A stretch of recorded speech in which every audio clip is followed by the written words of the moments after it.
Ok. Entonces el día de hoy vamos a tener la segunda parte de la fisiopatología de los trastornos del sistema nervioso central.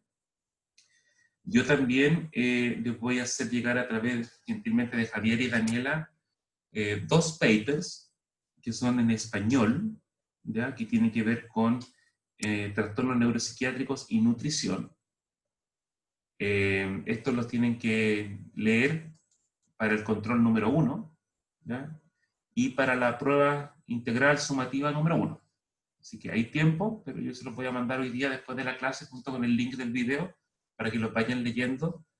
Es un material general, pero es un material que creo yo que les puede servir muchísimo para su desempeño en los siguientes cursos y entender un poco cómo los trastornos neuropsiquiátricos pueden afectar principalmente la nutrición, puede generar obesidad, etc. ¿Ya? Bien, en esta primera parte entonces vamos a continuar con las clases anteriores. Veremos epilepsia, Parkinson y Alzheimer. Y luego veremos una clase un poco más neurofisiopatológica, donde tiene por objetivo dar a ustedes las bases de cómo se regula el proceso de ingesta de alimentos y qué relación tiene con los circuitos de nuestro cerebro que están asociados al consumo de drogas de abuso, ¿ya? Como para tratar de hacer un enlace con lo que se denomina adicción a la comida, y también es algo muy relevante para ustedes. Bien, ¿qué es lo que vamos a revisar entonces al principio? Algunas de las cosas que hemos revisado en la clase anterior, ¿se acuerdan?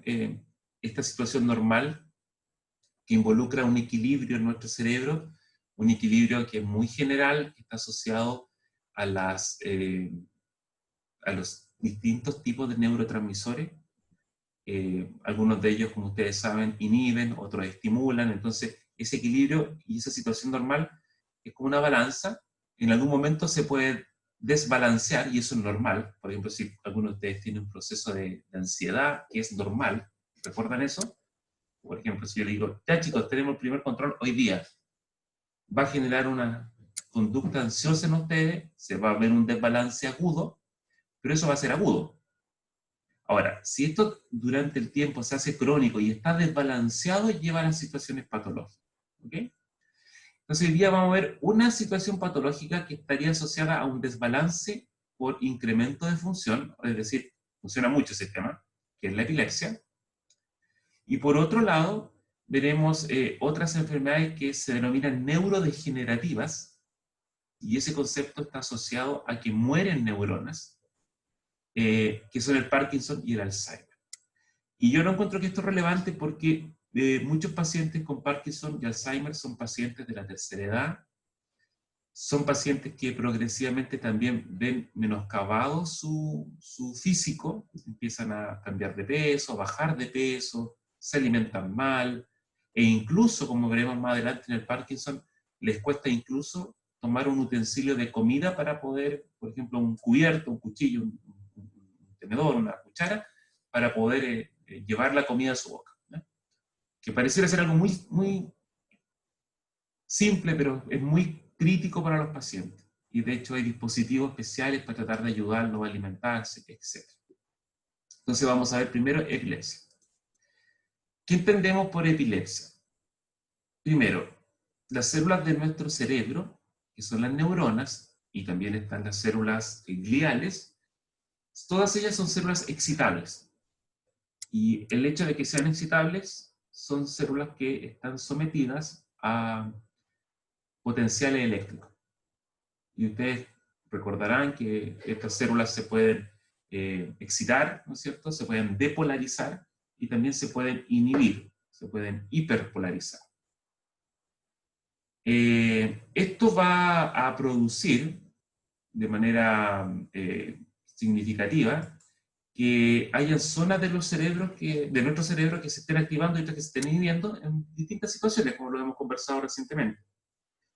Sin embargo, se ha determinado que en algunas condiciones, como en el caso de la epilepsia, lo que ocurre es el concepto de una hipersincronía. ¿Qué significa eso? Significa que muchas neuronas se colocan de acuerdo para que al mismo tiempo puedan hacer una actividad de polarización o de excitación. Entonces, en esa situación en particular, lo que tenemos es un cuadro donde están todas las neuronas activadas, están hipersincrónicas, y eso puede generar una condición que se va a traducir en una convulsión. Y ahí vamos a explicar un poquito qué se va a traducir. Entonces, si uno quiere definir la epilepsia, lo va a definir entonces como un trastorno neurológico crónico resultado de una descarga eléctrica neuronal brusca, de normal intensidad, o sea, es muy brusca, tiene una intensidad de depolarización alta, e hipersincrónica. Ahora, importante, esto, como en otras patologías, si uno tiene una crisis, una convulsión, no indica que la persona tenga epilepsia. Para tener epilepsia debe tener una repetición crónica de estos episodios. ¿Y por qué le menciono eso? Porque si alguno de ustedes consume, por ejemplo, un alimento que tenga algún tipo de toxina, ¿no es cierto? Alguna toxina, por ejemplo, botulínica, alguna toxina de estas como saxitoxinas que tienen algunos mariscos, que cuando la persona consume mariscos que están infectados, por ejemplo, con marea roja, puede generar convulsión. Pero eso no significa que la persona tenga una epilepsia, sino lo que tiene es un estado convulsivo asociado a una intoxicación. Entonces eso no es epilepsia. En los niños, por ejemplo, a veces hay cuadros de fiebre, una hipertermia muy alta. También ocurre en el caso de algún consumo de drogas, que se llaman las hipertermias malignas, donde esa hipertermia, si la temperatura se sube por sobre los 40 grados, puede generar una epilepsia. Puede generar una convulsión. Y por lo tanto no da cuenta entonces de la enfermedad que es la epilepsia, sino que solamente de una convulsión. Ahora, la convulsión, no sé si alguno de ustedes ha visto a un paciente que haya tenido algún tipo de convulsión. ¿Alguien ha visto? Que me pueda contar en palabras. Pía dice que sí. A ver, Pía, cuénteme un poquito. ¿Qué es lo que observó usted en este paciente o en la persona que tuvo la convulsión?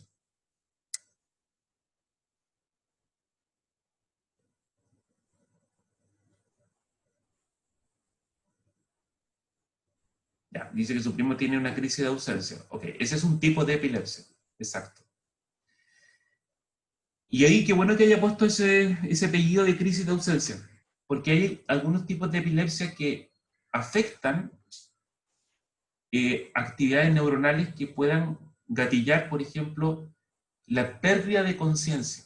Entonces lo que pasa en esas crisis de ausencia es que el paciente queda como inconsciente pero despierto. Está perdido y es porque se ha desconectado una área o está muy excitada y por lo tanto no permite que haya una circuitería, que no haya una conexión. Y por lo tanto el paciente tiende rápidamente a generar una condición de convulsiva, o en este caso de crisis de ausencia. También hay otras que son tónico-clónicas. Las tónico-clónicas involucran que el paciente tiene una contractilidad motora. Entonces, es tan fuerte la descarga eléctrica que los músculos de las extremidades, por ejemplo, se colocan rígidos.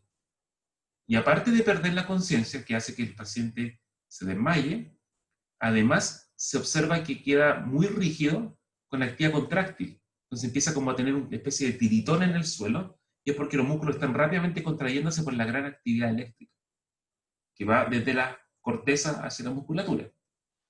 Entonces, hay distintos grados de convulsión.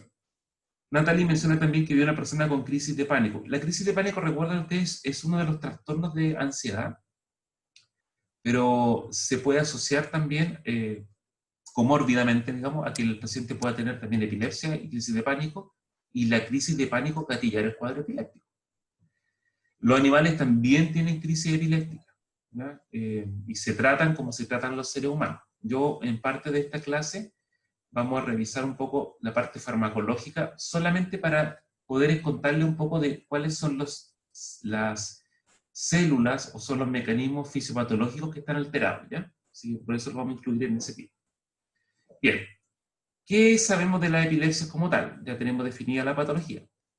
En que hay de dos tipos, las primarias y las secundarias o sintomáticas. Las primarias o idiopáticas en realidad no tienen una causa anatómica conocida. Por ejemplo, menciona Natalie que vio que atropellaron, por ejemplo, a unos perritos o perritos, ¿no? Y después apareció con epilepsia. Eso pasa, porque hay un trauma. Hay un trauma que afecta la conectividad cerebral y puede generar post-trauma, por ejemplo, convulsiones epilépticas.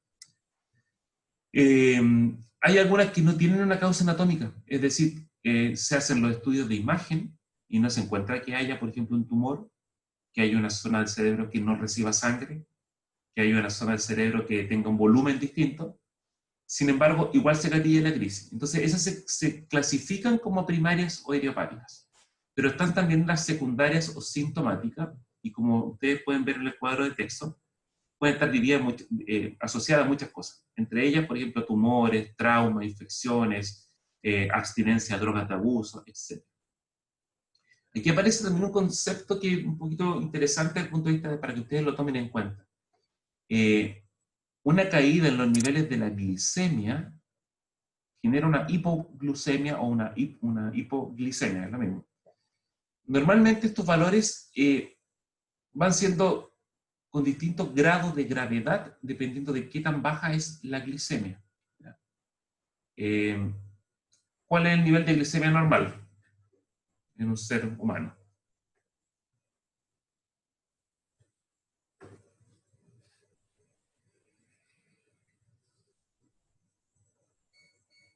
¿Cuál sería? Díganmelo por el chat, yo lo voy leyendo. 80, 99, ¿sí? Menos de 100, exacto. Y ahí hay varias clasificaciones ya, pero menos de 100, yo diría que entre 80 y 99 es como normal para un adulto. Los jóvenes, que tienen más gasto energético muscular, ¿no es cierto?, por ejercicio, etcétera, pueden tener entre 70 y 99, que también está bien, un poquito más bajo, o sea, no es raro que aparezca un joven con 75, por ejemplo.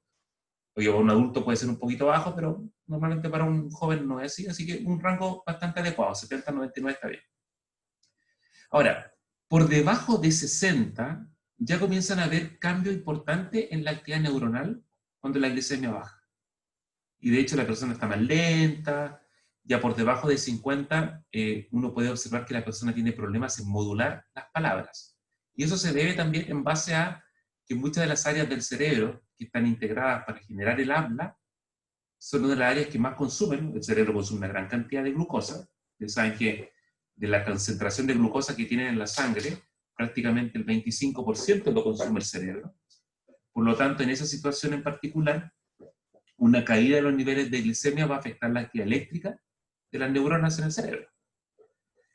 Ahora bien, en esa situación en particular se pueden producir convulsiones, ¿no es cierto?, asociados a hipoglicemia.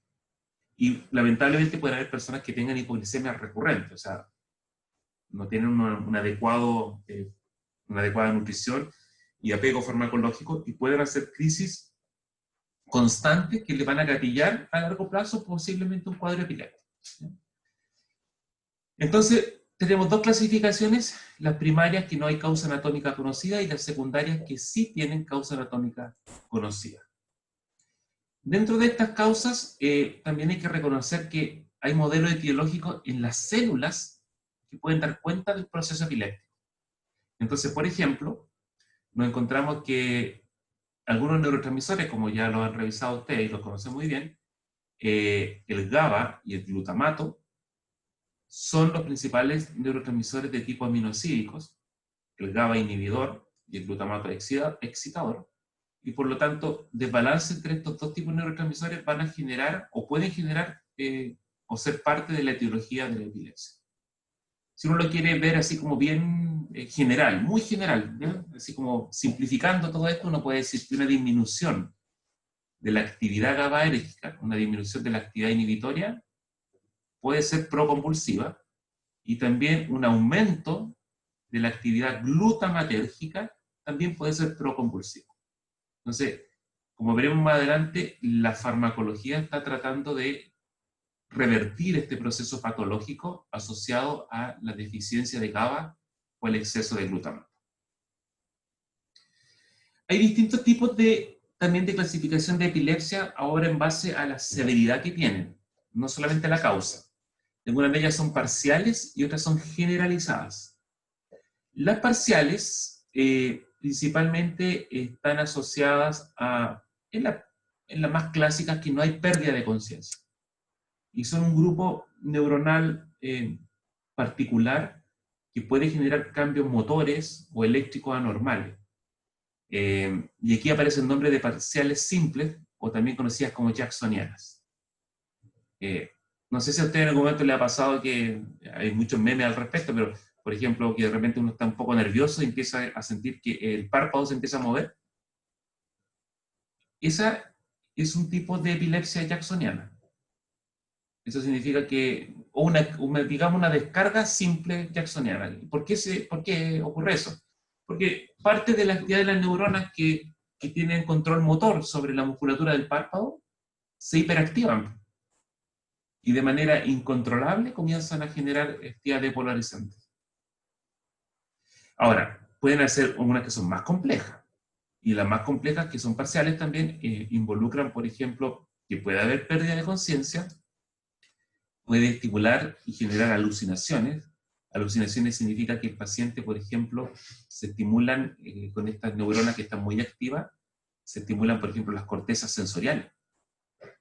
Y eso gatilla que rápidamente esas cortezas, por ejemplo, visuales, estén muy activas, estén traduciéndose en tener visiones que no son reales, o la corteza auditiva, que es donde se procesa lo que uno escucha, también pueda generar algún tipo de alucinación auditiva. O sea, tratar de escuchar ruidos que en realidad no se están escuchando porque lo que está ocurriendo es que se están activando las neuronas. Hay movimientos masticatorios, ¿no es cierto? Puede haber, en este caso, pérdida de control de esfínter, que también pasa con las generalizadas. Eso implica defecación o micción incontrolada. Y son crisis que pasan en la juventud principalmente.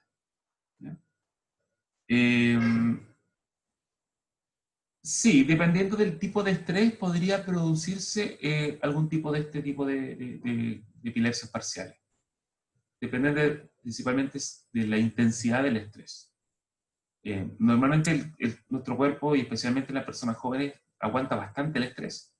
El estrés se traduce, si uno lo quiere ver desde el punto de vista fisiológico, se traduce principalmente en, ¿cómo se dice? En aumento de glutamato en el cerebro. Entonces, puede estar asociado el estrés a un fenómeno epiléptico, o puede ser un factor de susceptibilidad. Si es que una persona tiene epilepsia y está muy bien controlada, pero si se somete a un cuadro de estrés grave o fuerte, puede gatillar la crisis. En el caso de las generalizadas, bueno, la característica es que también hay pérdida de conciencia, pero además hay un tono muscular muy contráctil, y que gatilla, en este caso en particular, su efecto generalizado. Es como verlo sistémico. Es decir, en el anterior uno no ve, por ejemplo, que las extremidades quedan rígidas, pero en el otro sí observa que la persona cae en un estado de estatus epiléptico o un estado de convulsión generalizada. Y aquí hay varios tipos: las tónico-clónicas o gran mal, de una forma bien dramática, genera pérdida de conciencia, genera este fenotipo también de que la persona cae al suelo, queda muy rígido, etc. Las crisis de ausencia o petit mal, de la nomenclatura francesa, son cortas, abruptas, autolimitadas, comienzan en niños, ¿no es cierto? Pueden seguir durante la vida adulta, y principalmente la persona tiene una pérdida de conciencia con una pérdida de conectividad física, o sea, pierde el concepto de dónde estaba, qué es lo que estaba haciendo, que en realidad también es una característica de toda la generalizada.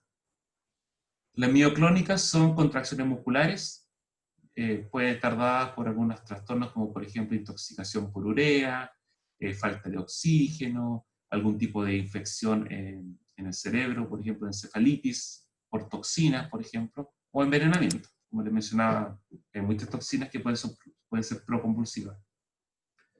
Las convulsiones febriles están asociadas principalmente en niños. Se dice que son benignas, principalmente porque no generan daños neurológicos crónicos. En cambio, algunas de las otras sí los pueden generar, y pueden generar a largo plazo alteraciones cognitivas. O sea, aquí los pacientes, en algunos casos que tienen tónico-clónica o estatus epilépticos tienen pérdida de conectividad y eso se traduce también en fallas cognitivas. Y el estatus epiléptico es la forma más fuerte, digamos, ya es como la versión más grave de convulsión, donde puede llevar incluso a la muerte. O sea, puede haber una actividad contráctil en la musculatura respiratoria que puede generar incluso la muerte del paciente. Ya. Dentro de esta caracterización, uno puede hablar de farmacoterapia, farmacología. Yo no quiero que se aprendan ninguno de estos nombres, no es mi intención. Mi intención desde el punto de vista etiológico y fisiopatológico es explicarle un poco cómo funcionan estos medicamentos en base a tratar de mejorar esta fisiopatología. ¿Okay? Y para eso hay bastantes tipos de medicamentos. Nosotros hemos sacado un trabajo en el último tiempo con el doctor Bonansko, que es profesor del instituto, y un neurólogo del Hospital Van Buren, donde hicimos una revisión de los fármacos que se han utilizado para el tratamiento de la epilepsia. Y simplemente de esta tabla, que se ve muy poco, que ustedes lo van a ver quizás con un poquito más de detalle, se puede mencionar que hay fármacos, no me interesa que sepan toda esta parte que está acá, pero sí que hay fármacos que regulan o están involucrados sobre el sistema GABAérgico. Hay fármacos que están regulando el sistema glutamatérgico, y hay fármacos que están manejando principalmente las propiedades eléctricas que tiene la célula neuronal. Entonces, lo que se ha demostrado desde el punto de vista etiológico es que el sistema GABAérgico, el sistema glutamatérgico y las propias propiedades eléctricas que tienen las células están afectadas en la epilepsia. ¿Ya? Así que eso es lo que hay que tomar en cuenta y es por eso que, como veremos más adelante, hay muchos mecanismos que se han demostrado que forman parte de esto. El receptor GABA es un receptor ionotrópico que está en la membrana de la célula. Cuando se activa por benzodiazepinas o barbitúricos, que son fármacos, lo que ocurre es que este receptor se abre y permite el influjo, o sea, que entre hacia la célula un ion, que es el ion cloro, ¿no es cierto?, o ion cloruro. Y esto hace que cuando entran cargas negativas mediadas por el cloro, la célula se hiperpolariza. En el contexto de la epilepsia, ya sabemos que tenemos una condición de hiperglutamatergia, o sea, hay mucho glutamato, y está muy excitado el cerebro. Entonces, uno de los mecanismos asociados es tratar de aumentar la inhibición, que está disminuida. Y es por eso que estos fármacos pueden ser útiles y son útiles para tratar las convulsiones, para tratar al paciente epiléptico, porque disminuyen la actividad eléctrica. Lo que ven acá ustedes, por ejemplo, son actividades eléctricas, ¿no es cierto?, medidas en neuronas, y esta es la actividad eléctrica inhibitoria que produce el GABA. El GABA es el ligando endógeno, la molécula que se une a este receptor, y que cuando se une al mismo tiempo la benzodiazepina o los barbitúricos, hacen que este proceso se potencie aún más. Entonces, si ustedes se fijan, si el GABA solito produce esta corriente producida por cloruro, cuando se agrega una benzodiazepina, esa corriente es mucho mayor. Y lo mismo pasa con los barbitúricos. Si esta es la corriente que se produce, ¿no es cierto?, por el GABA solo, bueno, cuando se agrega un barbitúrico, que ya prácticamente no se utiliza, aumenta aún más esta corriente. ¿Ya? ¿Qué otro mecanismo se ha demostrado que puede estar alterado? Bueno, puede estar alterado, por un lado, lo que está asociado a un transportador para el GABA. El GABA, cuando la neurona libera el GABA al espacio sináptico, ¿cierto?, para que produzca la sinapsis química, el GABA también puede ser reincorporado a través de un transportador para GABA. Y una de las teorías también menciona que pudiera estar generando un cuadro epiléptico o favoreciendo la epilepsia, es que cuando se libera GABA, este transportador funciona tan rápido que prácticamente todas las moléculas de GABA liberadas son rápidamente reincorporadas. ¿Qué significa eso? Que queda muy poco GABA acá y por lo tanto el efecto inhibitorio del GABA está disminuido. Y en ese sentido, se ha demostrado que si se bloquea este transportador, van a aumentar los niveles de GABA en el espacio sináptico y por ende va a haber un mejor rendimiento, digamos, de la sinapsis inhibitoria. También hay fármacos que pueden favorecer que se libere más GABA y también hay fármacos que favorecen, por ejemplo, la síntesis de GABA. Entonces, todos estos fármacos en conjunto con las benzodiazepinas y los barbitúricos han demostrado que uno de los principales sistemas que está alterado en el proceso convulsivo y en la epilepsia es el sistema GABAérgico. Y por eso que se trata de restituir la pérdida de este tono inhibitorio. Los bloqueadores de canales de sodio corresponden a fármacos que están asociados, como yo les mencioné hace un ratito, a fármacos que moderan, modulan las propiedades eléctricas de una neurona. Y se ha demostrado, por ejemplo, que estos canales que están en la membrana de las células, cuando se abren, permiten que entre un catión, un ion con carga positiva como el sodio. Por lo tanto, esto gatilla que esta célula se depolarice. Y si se depolariza, lo que va a ocurrir es que va a estar más excitable. Y en una situación de epilepsia puede generar un cuadro convulsivo. Por lo tanto, si uno bloquea este canal de sodio, también disminuye la excitabilidad de las células. Y en ese sentido, una serie de fármacos antiguos se han utilizado por mucho tiempo para poder tratar la epilepsia haciendo este efecto, bloqueando estos canales de sodio. Acá, por ejemplo, tengo la actividad eléctrica anticonvulsivante, que si ustedes pueden observar, esta es una situación control. Cada una de estas son espigas estimuladas por alta frecuencia. Y si ustedes se fijan, un bloqueador de canal de sodio como la fenitoína, un bloqueador de canal de sodio como la carbamazepina y el valproato, disminuyen toda esta espiga, hacen que la célula esté dramáticamente, se reduzcan los potenciales de acción y se produzca entonces una disminución de la excitación. Entonces, de nuevo, los canales de sodio, por ejemplo, están alterados en esta situación epiléptica y pueden ser un blanco farmacológico para reducir la enfermedad. El glutamato. Por otro lado, les dije que parte de la teoría etiológica menciona que el glutamato está exacerbado, está aumentado. Por lo tanto, un exceso de glutamato tiene que ser contrarrestado para poder disminuir la situación de la epilepsia. Y en ese caso en particular hay muchos fármacos que se utilizan en los pacientes epilépticos y que son capaces de reducir los efectos del glutamato. Y así, por ejemplo, acá está mezclado todo, digamos, pero si ustedes se fijan, están los receptores de NMDA y los receptores AMPA. Cuando se libera el glutamato, cuando se libera, este glutamato se une a receptores postsinápticos, principalmente ionotrópicos también, que es el receptor AMPA y el receptor NMDA.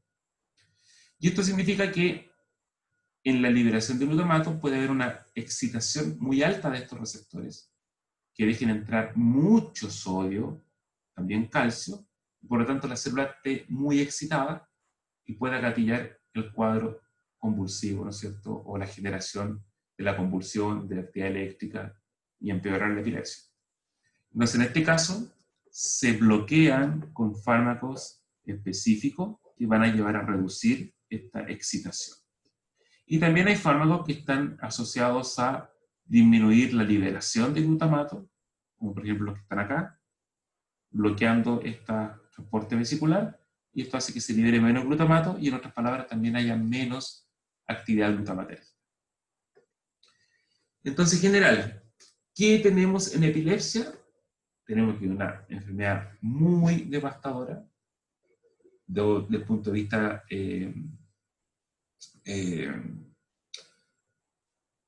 de tratamiento farmacológico. Hay un grupo de pacientes que puede ir desde el 40% prácticamente, que no funcionan los fármacos y requieren otros tipos de terapia. No hay antecedentes claros de que algunos medicamentos, algunos alimentos, por ejemplo, puedan gatillar convulsiones o o empeorar el trastorno de la epilepsia, a excepción, por supuesto, de alimentos que pudieran generar cuadros, por ejemplo, de alergia, que eso sí puede empeorar el cuadro en general porque produce una inflamación, y la inflamación también está asociada a empeorar la epilepsia, pero normalmente no hay una correlación directa, es decir, que hayan alimentos que puedan ser proconvulsivos.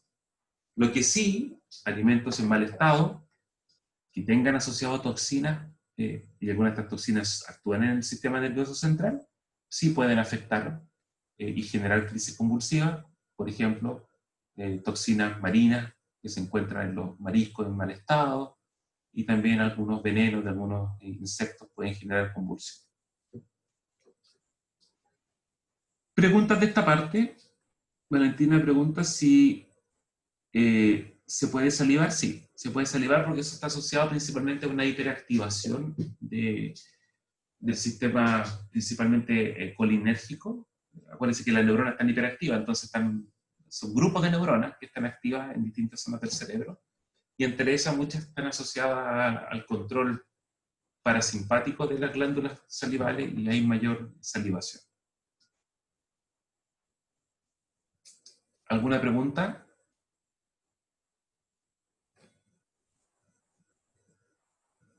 Ok. Vamos a avanzar un poco en Parkinson y luego haremos un pequeño recreo.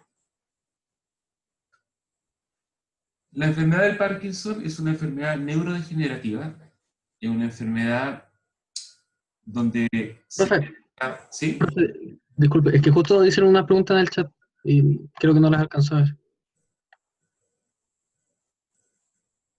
Eh, la dieta cetogénica. No hay relación directa, de, como les mencionaba, de las dietas con empeoramiento de los trastornos epilépticos. ¿Ya?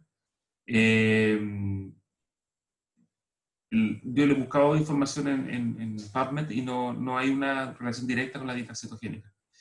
Lo que sí, en caso de que haya muchos cuerpos cetónicos, ¿no es cierto?, mucha generación de algunos cuerpos cetónicos en particular, pueden generar compromiso de algunas áreas del cerebro, ¿no es cierto?, y pueden producir más lentecimiento de algunas zonas corticales, y se pueden asociar a otros tipos de empeoramiento. Por ejemplo, algunos cognitivos, por ejemplo, se pueden ver, si una persona tiene problemas cognitivos, se puede ver empeorado si es que consume o tiene una dieta cetogénica muy fuerte. Hay una cantidad o hay un porcentaje, como todas las patologías, de herencia en la epilepsia. Normalmente, no necesariamente si una madre es epiléptica puede implicar que el hijo sea epiléptico. Hay una herencia innata que es baja. Sin embargo, las madres que son epilépticas y se embarazan, normalmente están con tratamiento para fármacos, con fármacos antiepilépticos. Y algunos fármacos, en una razón que se llama riesgo-beneficio, se deben ser muy bien evaluados por los médicos, porque en realidad algunos de ellos pueden producir efectos adversos en el feto. Y por ejemplo, el ácido valproico, que es muy bueno para el tratamiento de la epilepsia, puede generar algunas alteraciones significativas, por ejemplo, en los fetos, y en los animales, por ejemplo, se ha demostrado que el ácido valproico puede producir, por ejemplo, autismo. Entonces, ahí hay una situación de riesgo-beneficio, que si la madre embarazada es epiléptica, no puede dejar de tomar medicamentos, o sea, tiene que seguir tomando los medicamentos, y algunos de ellos pueden generar trastornos en el feto, y si se le cambia el medicamento que utiliza la madre, puede generar crisis. Entonces es un poco complejo. Se habla de muchos derivados de la marihuana para ser utilizados como antiepilépticos. Y uno de ellos, especialmente el cannabidiol, sí, tiene un efecto anticonvulsivo. Principalmente estandarizado en aceites. ¿Ya? Hay varias droguerías en Estados Unidos, por ejemplo, y en varios países que utilizan aceites de cannabidiol para poder tratar estas condiciones de epilepsia. Hay un tipo de epilepsia que se llama esclerosis tuberosa, que es muy compleja, que es en niños y por ejemplo, puede producir una situación compleja desde el punto de vista genético. Puede producir, por ejemplo, 30, 40, 50 crisis al día. Y en esos pacientes hay unos estudios pilotos muy chiquititos donde se ha observado que el cannabidiol tiene un efecto significativo en reducir la epilepsia. En el caso del Parkinson, estamos hablando entonces de una enfermedad que, como ustedes pueden ver en el video acá, produce alteraciones motoras. Se caracteriza por dificultad de movimiento de las extremidades para el caminar y también las extremidades superiores. Un arqueamiento de la columna en un ángulo cercano a los 40 grados, que significa que la persona tiene que mantener esa posición para poder no perder el equilibrio y caerse. O sea, la persona está así porque, como tiene un punto de gravedad alterado por la alteración, digamos, motora que tiene, esta es la única forma que puede generar movimiento sin poder tener una caída, ¿ya? Es una situación que no tiene cura. La enfermedad de Parkinson no tiene cura, es una enfermedad neurodegenerativa que va a llevar a la muerte, y los tratamientos solamente lo que hacen es disminuir progresivamente que esto empeore tan rápido. ¿Okay? La enfermedad de Parkinson, así como las enfermedades que están acá arriba, se deben a degeneración neuronal.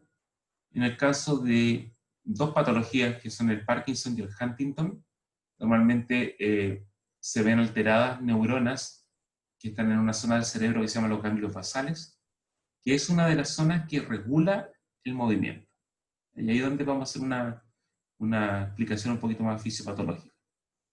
¿Por qué el movimiento se ve alterado en este modelo o en esta enfermedad? Es porque principalmente la zona del cerebro donde mueren las neuronas es la zona del cerebro, conocida como ganglios basales, que controla el movimiento. Normalmente en el Parkinson, si uno lo compara con la enfermedad de Huntington, que es menos común que el Parkinson ya per se no es tan prevalente, tiene también una carga genética, se debe también a exposición a contaminantes, hay algunas profesiones que han demostrado ser más susceptibles a producir Parkinson, especialmente personas que trabajan en el campo y que están sometidos, por ejemplo, a insecticidas. En ellos, por ejemplo, se observa un tipo de Parkinson precoz. ¿Cuál es la principal característica fisiopatológica del Parkinson? Que hay una disminución de neuronas dopaminérgicas. Mueren varios tipos de neuronas, pero las que más se ven afectadas son las dopaminérgicas. En cambio, en la enfermedad de Huntington, también hay muerte de neuronas dopaminérgicas y GABAérgicas. Sin embargo, las que más se ven afectadas son las productoras de acetilcolina. Y eso, o esa neurodegeneración, genera alteraciones del movimiento, pero de distinto tipo. En el Parkinson se conoce como una shaking palsy, en inglés, que es parálisis agitante. O sea, la persona pierde movimiento, pero está tembloroso. En cambio, en el Huntington lo que hay es una locomoción hipercinética, o sea, hay movimientos bruscos desde el punto de vista de que no están controlados. Se pierde en este caso el control fino del movimiento. En Alzheimer, como veremos más adelante, la principal muerte de neuronas es colinérgica y está asociada a muerte de estas neuronas que, como vimos en la clase anterior, regulan, por ejemplo, el proceso cognitivo y de memoria. Entonces, por eso que uno en Alzheimer puede observar que el paciente, lo que ocurre, en otras palabras, cuando mueren las neuronas colinérgicas del hipocampo, corticales y de Meynert, es que el paciente empieza a olvidar cosas. Se empiezan a morir los cables que controlan la memoria de estos pacientes. Y también está la esclerosis lateral amiotrófica, que ya tiene principalmente un control más de motoneuronas que están muriendo, y aquí lo que hay es una atrofia muscular muy importante, espasticidad. La espasticidad significa que hay rigidez, eso es espástico, de los músculos, ¿no? Y como los músculos no pueden contraerse bien y no hacen una buena actividad relajadora y contráctil, se produce atrofia muscular. Eso es una generalidad de las enfermedades neurodegenerativas. Bien, la enfermedad de Parkinson fue descrita por James Parkinson. Este médico fue el que la denominó parálisis agitante o shaking palsy. Eh, También se conoce como parálisis temblorosa. Es un trastorno, como les mencioné, neurodegenerativo, o sea, las neuronas mueren y por lo tanto es progresivo, siempre va generándose más daño y finalmente el paciente muere con enfermedad de Parkinson, no tiene cura, digamos. Ahora, el paciente muere normalmente por cosas asociadas, digamos, o sea, muere por neumonía, muere porque ha tenido alguna caída y hay una ruptura, de, por ejemplo, de cadera. Al tener trastornos motores puede sufrir un accidente y morir por eso. Además, también dentro de la epidemiología de la enfermedad, lo que ocurre es que hay, por ejemplo, en menores o mayores de 65 años, hay como un 2% de prevalencia, entre el 1 y el 2%, pero este aumenta el doble prácticamente después de los 85 años. O sea, puede ser entre el 3 y el 5. Entonces, es más prevalente entre más viejo uno llegue. Y ahí más complejo se hace también en base a si uno tiene carga genética y pueda gatillar esto. Antonio nos pregunta si el síndrome de Tourette, ¿a qué se debe? El síndrome de Tourette también tiene una condición hipermotora, pero no está asociado principalmente a los ganglios de la base, está asociado a zonas de la corteza, donde llega mucho más glutamato, y es más cercano el síndrome de Tourette a, por ejemplo, un trastorno obsesivo-compulsivo, que a una enfermedad neurodegenerativa como el Parkinson. Pero al tener pérdida del control de las cortezas cerebrales, se produce como el fenotipo del Tourette, que las personas pueden decir malas palabras, pueden hacer gritos, porque tienen una pérdida de control de la función ejecutiva que tiene la corteza, ¿no? Esa es como la razón. El diagnóstico de la enfermedad de Parkinson es neurológico. Se debe hacer una anamnesis que pueda indicar si es una patología o hay un concepto farmacológico de por medio. Y también tienen que evidenciarse la existencia de signos motores. ¿Por qué farmacológico? Principalmente porque, me voy a devolver, porque en algunas condiciones, por ejemplo, si ustedes recuerdan de la clase de esquizofrenia, uno de los fármacos que se utilizan, o algunos de los fármacos que se utilizan en realidad están asociados a ser bloqueadores de la dopamina. Y se ha demostrado que dependiendo de la dosis de estos fármacos que están siendo utilizados para tratar la esquizofrenia, se puede afectar los receptores de dopamina de los ganglios basales y por lo tanto producir alteraciones motoras. Entonces ahí se habla de un parkinsonismo iatrogénico. ¿Qué significa iatrogénico? Que es producido por una causa conocida. ¿Y cuál es la causa conocida? Farmacológica. Y es por eso que en los pacientes esquizofrénicos también se ha decidido ajustar las dosis o ocupar fármacos más nuevos para evitar que pudiera aparecer este pseudo-parkinsonismo. Pero hay que reconocer que ese pseudo-parkinsonismo es reversible, porque después cuando el paciente deja de utilizar ese tipo de medicamentos, se recupera, digamos, esa alteración. ¿Cuáles son los signos motores que el neurólogo tiene que revisar? Principalmente se ven 4 en la clínica, que son la bradiquinesia o bradicinesia, que es la lentitud y pobreza en los movimientos, como lo veíamos en la imagen del principio, en el GIF, que el paciente tiene un movimiento muy cortito. De hecho, el neurólogo le pide al paciente que camine dentro de su consulta, ¿no es cierto?, cierta cantidad de metros y puede tomar el tiempo, puede hacer varios scores o puntajes para determinar esto. La rigidez muscular la percibe el neurólogo claramente porque la dificultad de movimiento está asociada a rigidez muscular y resistencia del tono muscular a generar el movimiento. El temblor, usualmente en las extremidades, es característico. Y la postura y la marcha también son características. O sea, es evidente que un neurólogo que pueda observar un fenotipo de este tipo en los pacientes rápidamente lo va a asociar a un trastorno motor que puede ser Parkinson. Entonces, el parkinsonismo, como se lo mencioné hace un ratito, puede tener dos de estos signos motores, pero está asociado a una causa conocida. En cambio, en la enfermedad de Parkinson no tenemos una causa conocida. Eh, hay un deterioro rápido en los pacientes. Hay un tipo de fármaco nomás que es muy útil. Puede aparecer demencia, de hecho se llama demencia senil, también asociada, o demencia con los cuerpos de Levy, que es un tipo de característica que también se asocia a esto. Y también se puede asociar a otros trastornos, entre ellos es importante mencionar no solamente aquellos motores, sino que también depresión. O sea, que el paciente esté con problemas motores no significa que no se dé cuenta y no tenga emocionalidad. Y se va dando cuenta que tiene limitados los movimientos, que se hace dependiente de terceras personas, y eso también afecta a las personas como tal, lamentablemente afecta su calidad de vida. Esto es muy interesante, que es una microfotografía desde el punto de vista de la firma de un paciente con Parkinson, y cuando se le pide, en el caso de los médicos, que repita su firma en una columna hacia abajo, lo que se observa es que al repetirla va disminuyendo significativamente la amplitud y el tamaño de la firma.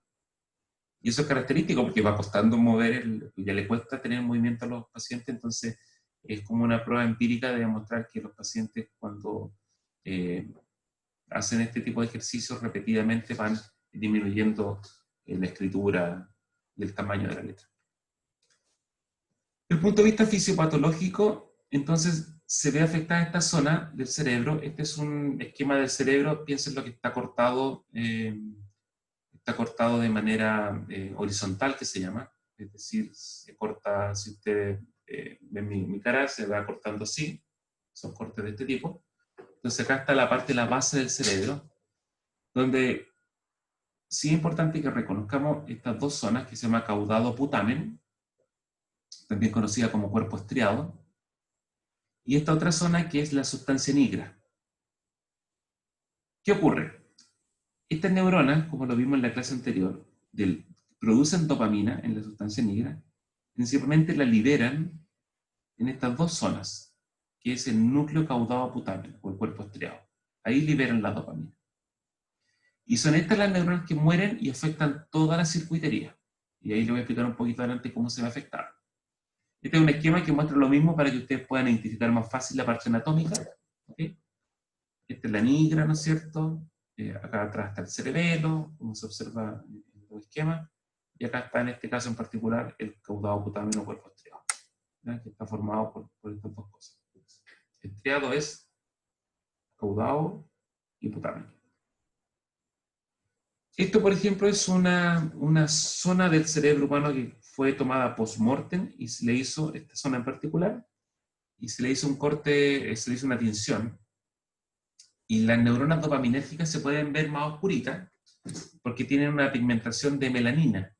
Y es por eso que se llama sustancia nigra o sustancia negra, porque cuando se obtiene este núcleo, esta zona se oscurece por oxidación, ¿no es cierto? Y se observa esta parte negrita, que lo que está indicando, en otras palabras, es que toda esta parte negrita tiene neuronas dopaminérgicas. Y si uno lo lleva a la situación patológica de la enfermedad de Parkinson, esa parte negrita se pierde significativamente, lo que demuestra que hay muerte de neuronas dopaminérgicas de la sustancia negra, apellido pars compacta. Ese es su apellido. En este trastorno fisiopatológico lo que ocurre es que, bueno, en una primera situación se produce un desbalance en la generación de movimiento. ¿Qué nos muestra este esquema? Por ejemplo, usted acá tiene una situación normal. Ustedes tienen, por ejemplo, una neurona colinérgica que produce acetilcolina. Estamos hablando del estriado. Esta es la zona del estriado, que es la zona formada por el caudado de putamen, ¿ya? Entonces, en esa zona, recuerden que llega dopamina de la sustancia negra. Entonces, por eso acá vemos que esta neurona dopaminérgica llega hacia el estriado. ¿Y qué ocurre en el estriado?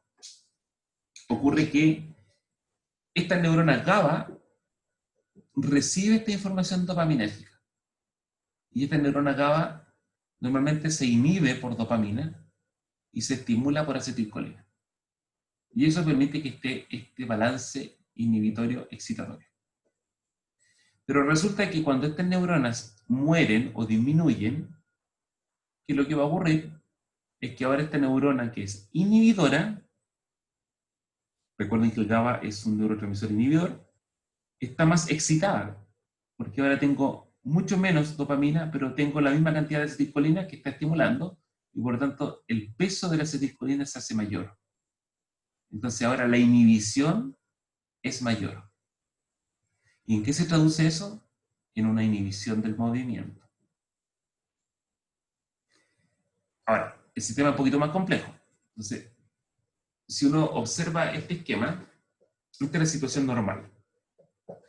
El receptor D2 es un receptor metabotrópico para dopamina inhibitorio. El receptor D1 es un receptor metabotrópico para dopamina, pero es estimulador. Y acá aparecen dos conceptos que están asociados, que en la fisiopatología del movimiento hay una vía que se llama una vía directa y una vía indirecta. La vía directa es esta.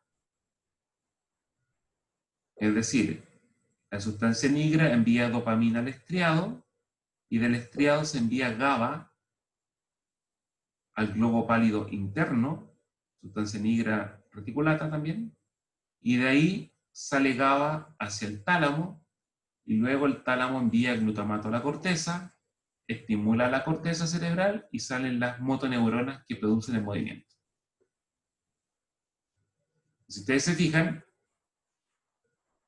la dopamina estimula a este receptor que es excitador. ¿Qué pasa?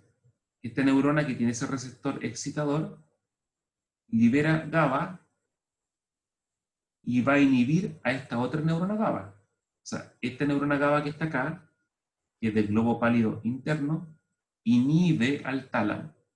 Pero resulta que esta se estimuló por dopamina, libera GABA, esta se inhibe. Y como esta se inhibe, el tálamo envía glutamato, que es excitador, hacia la corteza, y luego de la corteza sale glutamato, que es excitador, hacia la médula y tenemos el movimiento. Por el otro lado, la vía genera prácticamente lo mismo. Si ustedes se fijan ahora, este receptor es, que es la vía indirecta, es indirecta porque pasa por otro núcleo, está asociada a un receptor inhibitorio de dopamina. ¿Qué significa? Que si ahora se libera dopamina, se estimula este receptor, que es inhibitorio, y esta neurona GABAérgica se inhibe. Como esta neurona GABAérgica se inhibe, esta neurona GABAérgica del globo pálido inhibe a esta neurona glutamatérgica del núcleo subtalámico. ¿Qué es lo que hacía esta neurona glutamatérgica? Esta estimulaba a esta otra, esta se estimulaba, que era la GABAérgica, e inhibía el movimiento porque estaba inhibiendo en este caso al tálamo, la corteza, etc. Entonces, en otras palabras, lo que ustedes tienen que ver de este esquema es que esta vía directa lo que hace es favorecer este proceso, ¿okay? de inhibir, esta neurona está inhibiendo, de inhibir la inhibición que va al tálamo y por lo tanto generar el movimiento. Cuando se mueren estas neuronas dopaminérgicas, lo que ocurre es esto. No se libera dopamina acá. Por lo tanto, esta vía directa no está. Y si no está, esta neurona no es capaz de inhibir a esta. Esta ahora va a estar estimulada por esta vía que está por acá. Si va a estar estimulada, va a generar una mayor inhibición sobre el tálamo, lo que va a producir menos glutamato, menos movimiento y menos glutamato de la corteza a la médula, por lo tanto menos movimiento. Y es por eso que la muerte de una sola neurona de este circuito afecta todo el circuito global del movimiento. ¿Se entiende?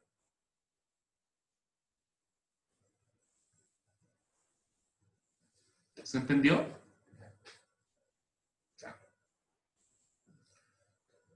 Si ustedes después lo ven en casa, lo van a entender muy bien, porque recuerden que GABA siempre es menos y glutamato siempre es más. Entonces, si hacen la operación en menos por menos más, así, lo van a entender muy fácil cómo se pierde este concepto.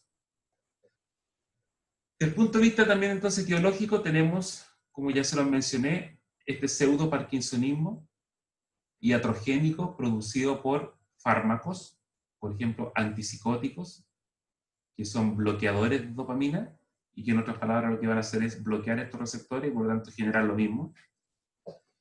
También tenemos un parkinsonismo iatrogénico, como lo mencioné, principalmente se debe en los pacientes ancianos que estén tomando antipsicóticos, pero después de que se deja de tomar el fármaco, se recupera. ¿Y cuál es la teoría farmacológica para esto? Bueno, es bien amplia y en realidad es principalmente tratar de promover, en otras palabras, que la poquita dopamina que quiere se libere. Y así se libera y genera un efecto. Entonces tenemos para el Parkinson medicamentos que ayudan a estimular los receptores de dopamina.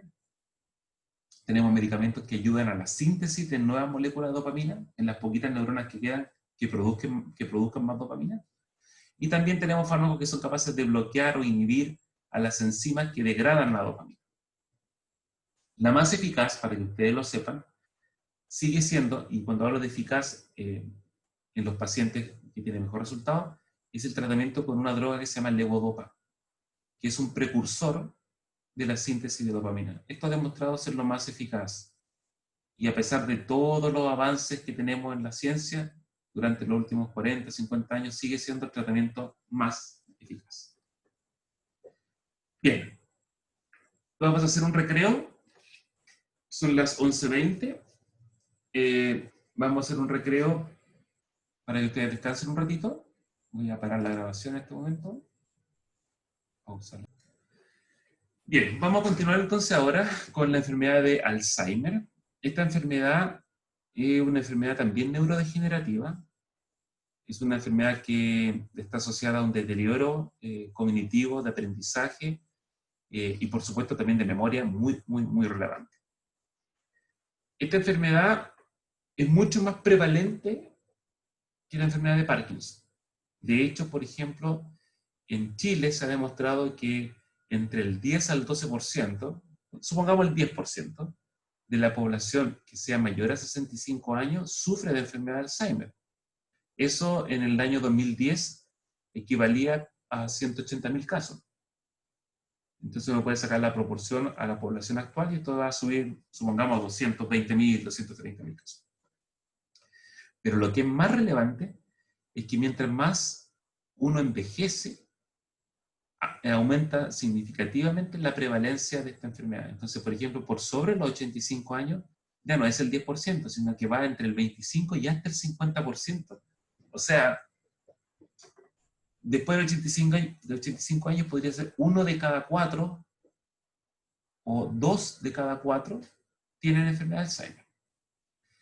Entonces, esta enfermedad no tiene una cura porque es una enfermedad neurodegenerativa, es prolongada en el tiempo y genera deterioro acumulativo.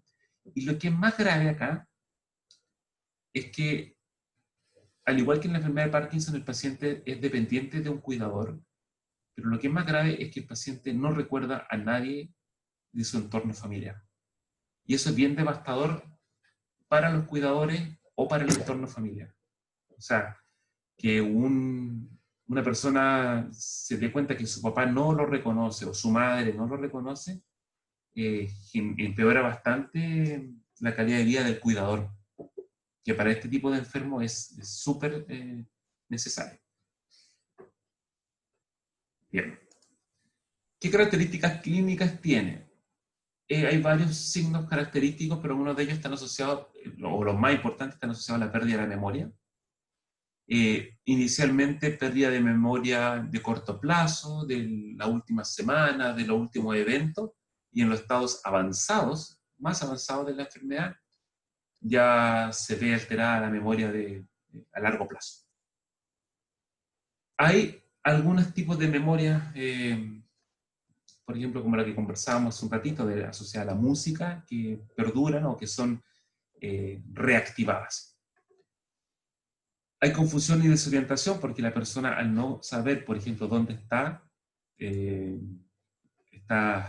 bastante confundido, digamos, quién es, dónde se encuentra, quiénes están al lado de él, etc.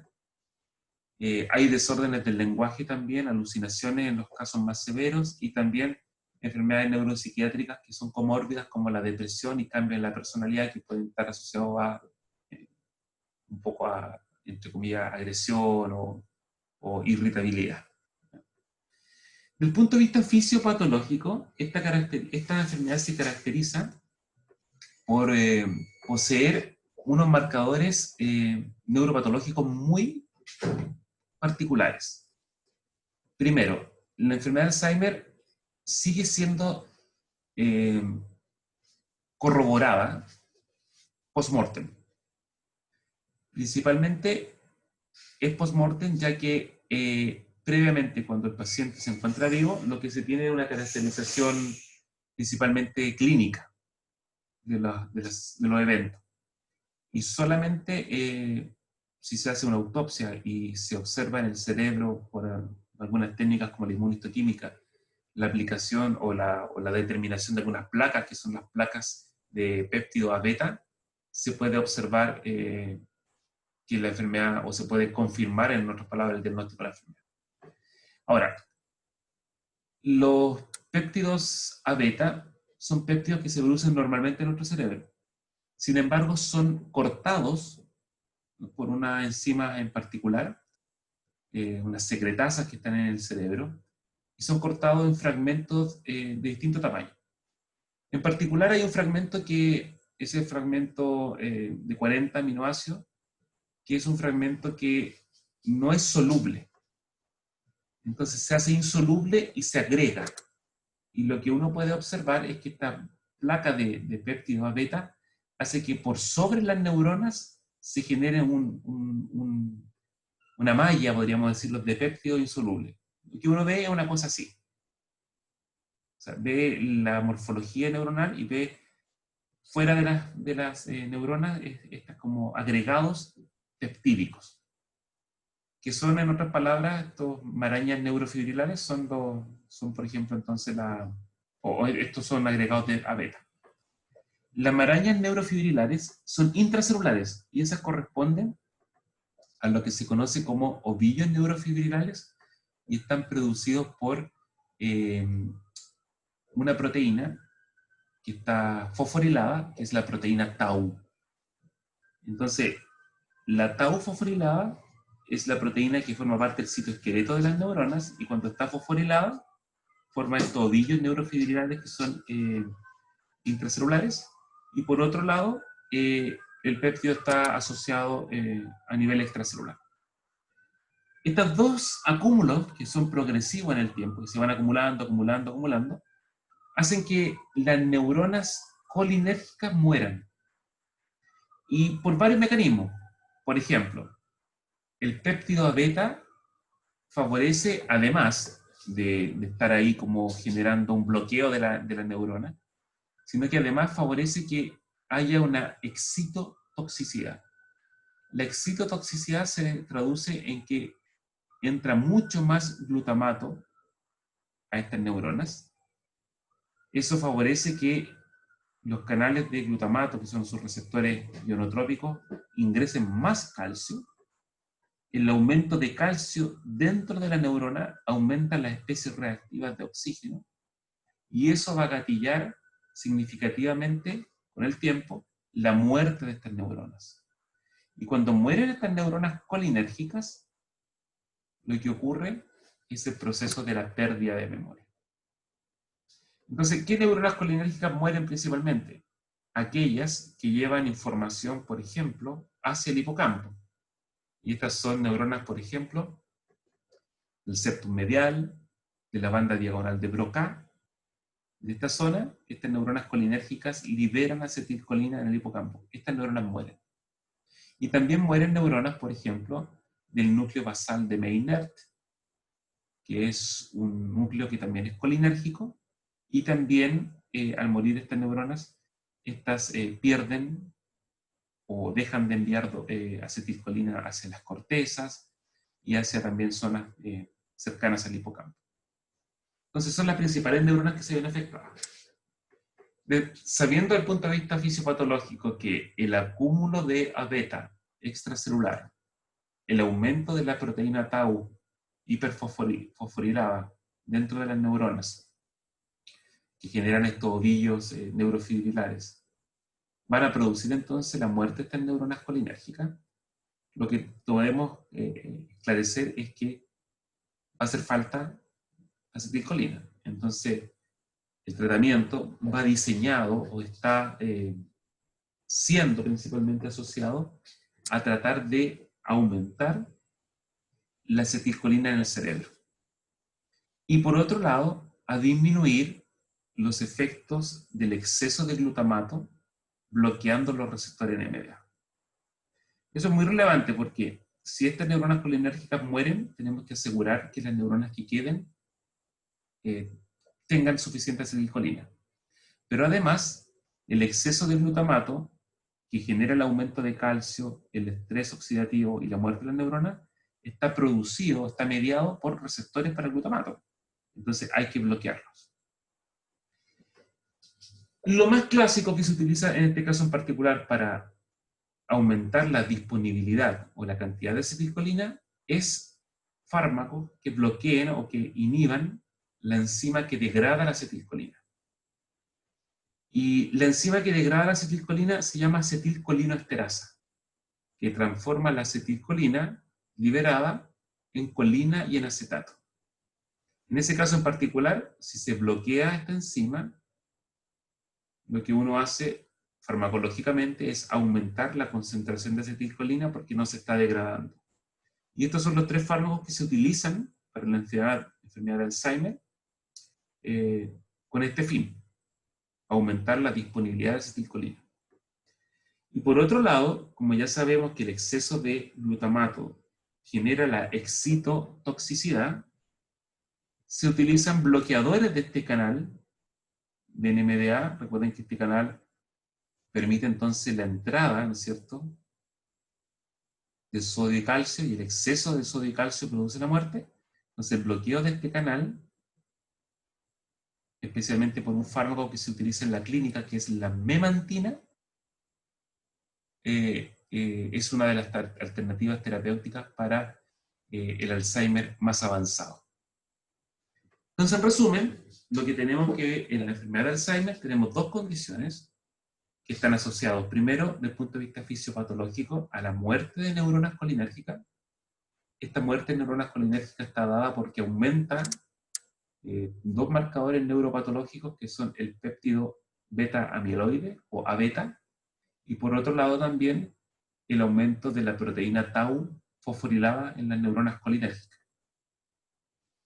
Y como está disminuyendo la población de neuronas colinérgicas, etiológicamente lo que se hace es aumentar la disponibilidad de acetilcolina a través de inhibir la degradación de acetilcolina y por otro lado disminuir la excitotoxicidad del glutamato, bloqueando, en este caso en particular,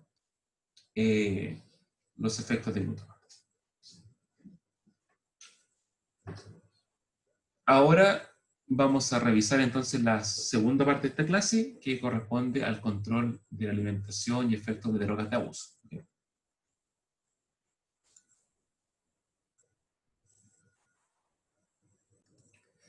Bien. Entonces, en el control de la alimentación hay que considerar un control homeostático, que seguramente pueden haberlo revisado, quizás con Gonzalo Cruz. Yo le voy a dar vamos a retomar un poquito el tema, y un control etónico. ¿Ya? Y el control etónico es muy importante porque es lo que hace que nosotros nos sintamos motivados por consumir alimentos de un cierto tipo. Entonces, en este contexto, si yo les preguntara a ustedes qué alimentos prefieren de los que están acá, nosotros como somos individuos superiores, del sentido que tenemos un proceso cognitivo mucho más elaborado, nosotros vamos a definir algunas cosas que nos puedan gustar. O sea, no es raro que hay gente que le guste mucho, por ejemplo, la comida vegetariana, ¿no es cierto?, bien preparada, bien saborizada, etc. Y otros que rápidamente van a ir a ver las cosas dulces como la torta, ¿no es cierto?, las frituras, ¿no es cierto?, etc. La carne. Nuestro cerebro, si tuviera que elegir como cerebro, ¿qué es lo que quiere comer? Va a elegir todo esto que está acá. porque durante el desarrollo ontogénico de la especie hemos aprendido que necesitamos tener reserva energética, y esto tiene reserva energética y esto no tiene reserva energética. Ahora, en el contexto más elaborado, de que nosotros sabemos la importancia de comer fibra, de comer sano, etcétera, etcétera, etcétera, claro, nosotros podemos elegir. Pero si yo le pregunto a un niño de 3 años, estoy seguro que este niño va a elegir esto versus esto. Y eso se debe a que él también ha aprendido durante su corta edad de que hay cosas que son ricas. Las cosas con sal son ricas, las cosas con grasa son ricas, las cosas dulces son ricas. Y cuando yo digo que son ricos, me refiero a que en el cerebro se producen fenómenos neuronales que le indican, sí, esto es rico, esto, sí, pero esto es rico, esto es sabroso, esto hay que comer. Y el niño aprende eso. ¿Ya? Y de hecho, si yo le pregunto a los animales que elijan qué comer, también, por tener unos cerebros que también se han adaptado durante generaciones y generaciones y generaciones, también van a preferir consumir alimentos que sean más grasos, más calóricos, porque los individuos, los animales en general, tratan de tener reserva energética. Entonces, esa es una realidad que ocurre y que hay que aprender a vivir con eso. Ahora, ¿qué sabemos nosotros del control alimentario? Que el control alimentario tiene componentes que son muy importantes. O sea, una comida, por ejemplo, como una pizza napolitana, como la que está acá, tiene un aspecto sensorial que es fundamental. O sea, este aspecto sensorial está dado es rica, tiene buen sabor, tiene buen olor, tiene buen color, etc. Sabrosa, eso es el aspecto sensorial. Y también emocional. Oh, es súper rica la pizza, yo comí pizza acá con mi pareja, comí pizza, ¿no es cierto?, con mi mejor amigo, mi mejor amiga. Entonces, uno le da un carácter emocional también a ese contexto. Y también emocional si uno recuerda, por ejemplo, oh, esta pizza es la misma pizza que hacía mi abuelita. Entonces, la alimentación o la comida como tal tiene estas cargas que son muy importantes para que nuestro cerebro las recuerde y le dé un contexto para asegurarse que es una comida necesaria. ¿Okay? Dentro de los aspectos sensoriales, el oro sensorial es muy relevante, como les mencionaba, porque genera directamente a nivel de la boca las sensaciones de sabor, ¿no es cierto? El sabor salado, el sabor dulce, etc.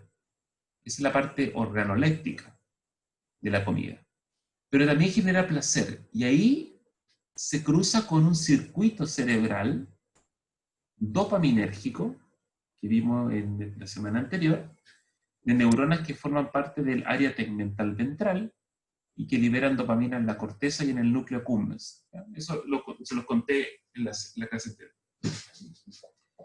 Y esas neuronas son las marcadoras en nuestro cerebro de que si las cosas son o no placenteras.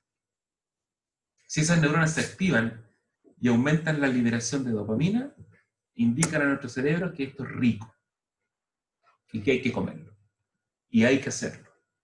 Si esas neuronas no se activan y de hecho disminuyen su tasa de descarga, están diciendo a nuestro cerebro que esto no es bueno y no hay que repetirlo.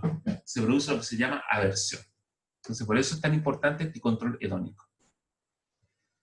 Respecto a la alimentación, entonces tenemos señales que son internas, factores ambientales, que son reguladores del proceso de la alimentación. Entonces, por ejemplo, las señales internas que ocurren cuando uno se adapta a generar el proceso de alimentación, como por ejemplo las hormonas producidas por el tejido adiposo, ¿no es cierto?, o por, ¿no es cierto?, gastrointestinal. Las hormonas como la grelina, que nombraron en el chat, es una hormona gastrointestinal que lo que hace es activar a neuronas del hipotálamo y genera el proceso de apetito, de comer. Genera la ganas de comer. Entonces se produce ahí la conducta alimentaria orexinérgica, es decir, de comer. Otras neuronas, por ejemplo, como la insulina, hormonas como la insulina, o el polipéptido pancreático, por ejemplo, o la leptina que se produce en el tejido adiposo, también tienen efectos en el hipotálamo, pero hacen el efecto contrario. Entonces generan un efecto de inhibir la alimentación. Entonces uno dice, ¿por qué tengo hormonas que aumentan y otras que disminuyen la alimentación? Bueno, porque nosotros estamos en un constante proceso de alimentación durante el día. Entonces cuando almorzamos, nosotros estamos generando que aumenta la glucosa, ¿no es cierto?, que tiene la comida, los lípidos, eso favorece la secreción de insulina, la secreción de insulina genera en el hipotálamo, después de varios efectos periféricos, el disminuir la alimentación o dejar de comer. Genera parte de estos procesos de frenar a las neuronas orexinéticas.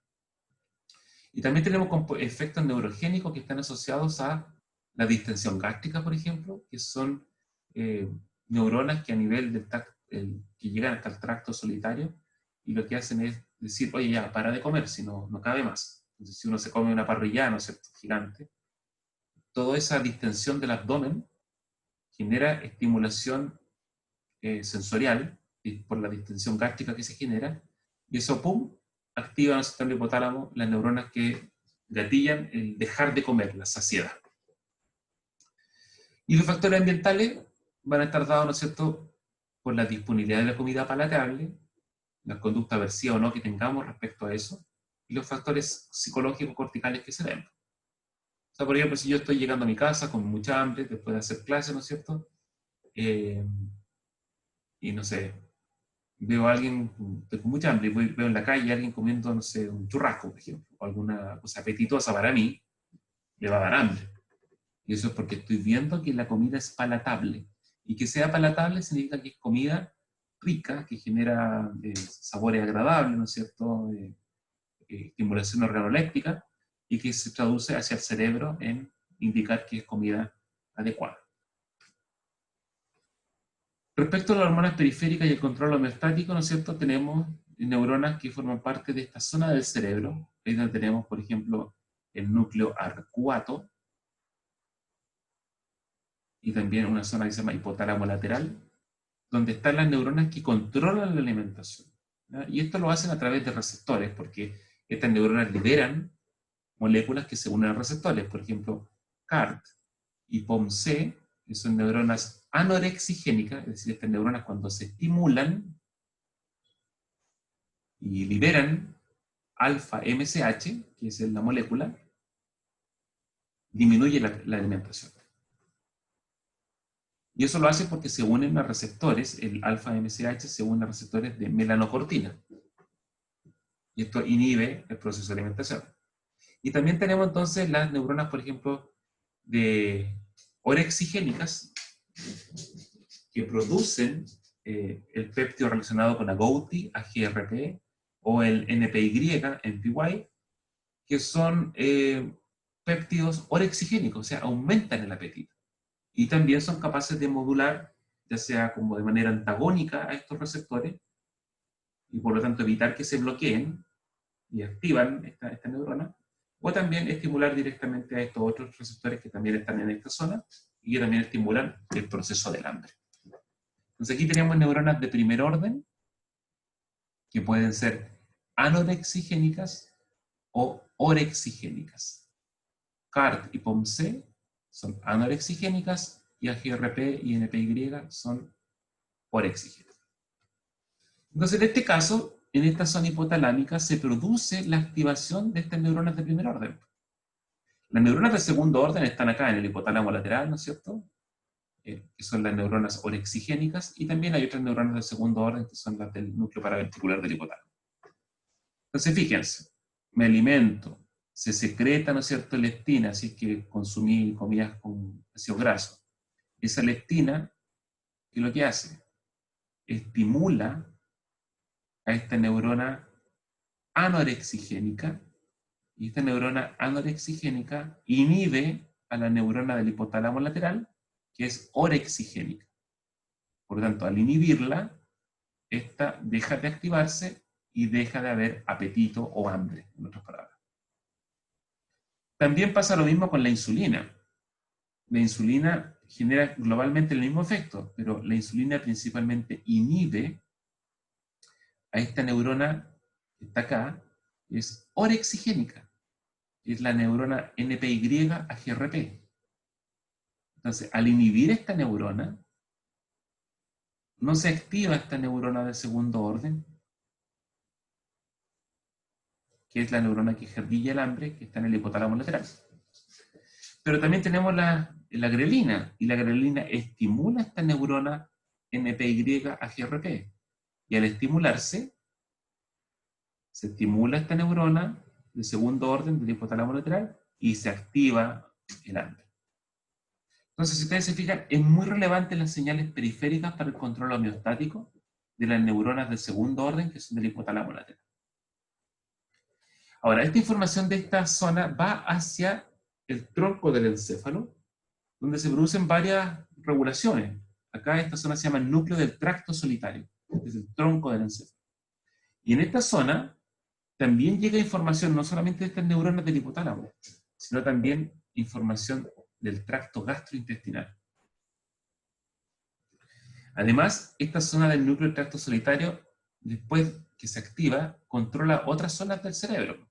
Controla zonas como el propio hipotálamo de vuelta, controla zonas como el tálamo, que tiene que ver con las sensaciones, y controla también otras como las cortezas, que tienen que ver con el funcionamiento. Entonces, muy relevante esta función de esta neurona. Ahora, ¿cómo se modela el proceso de alimentación en nuestro cerebro?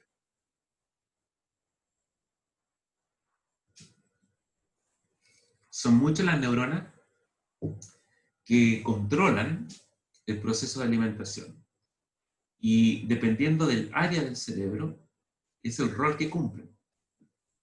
Entonces, por ejemplo, las neuronas del núcleo del tracto solitario, estas que yo le estaba mencionando, que se activan, ya sea por estas neuronas hipotalámicas y también por las señales que provienen del tracto gastrointestinal, estas neuronas modulan significativamente las señales periféricas y el balance energético. El hipotálamo lateral, ¿no es cierto?, el arcuato, están asociados directamente al hambre y la saciedad, y el núcleo lateral del hipotálamo principalmente al consumo de comida. O sea, cuando este se activa, se produce el consumo de comida, voy a comer.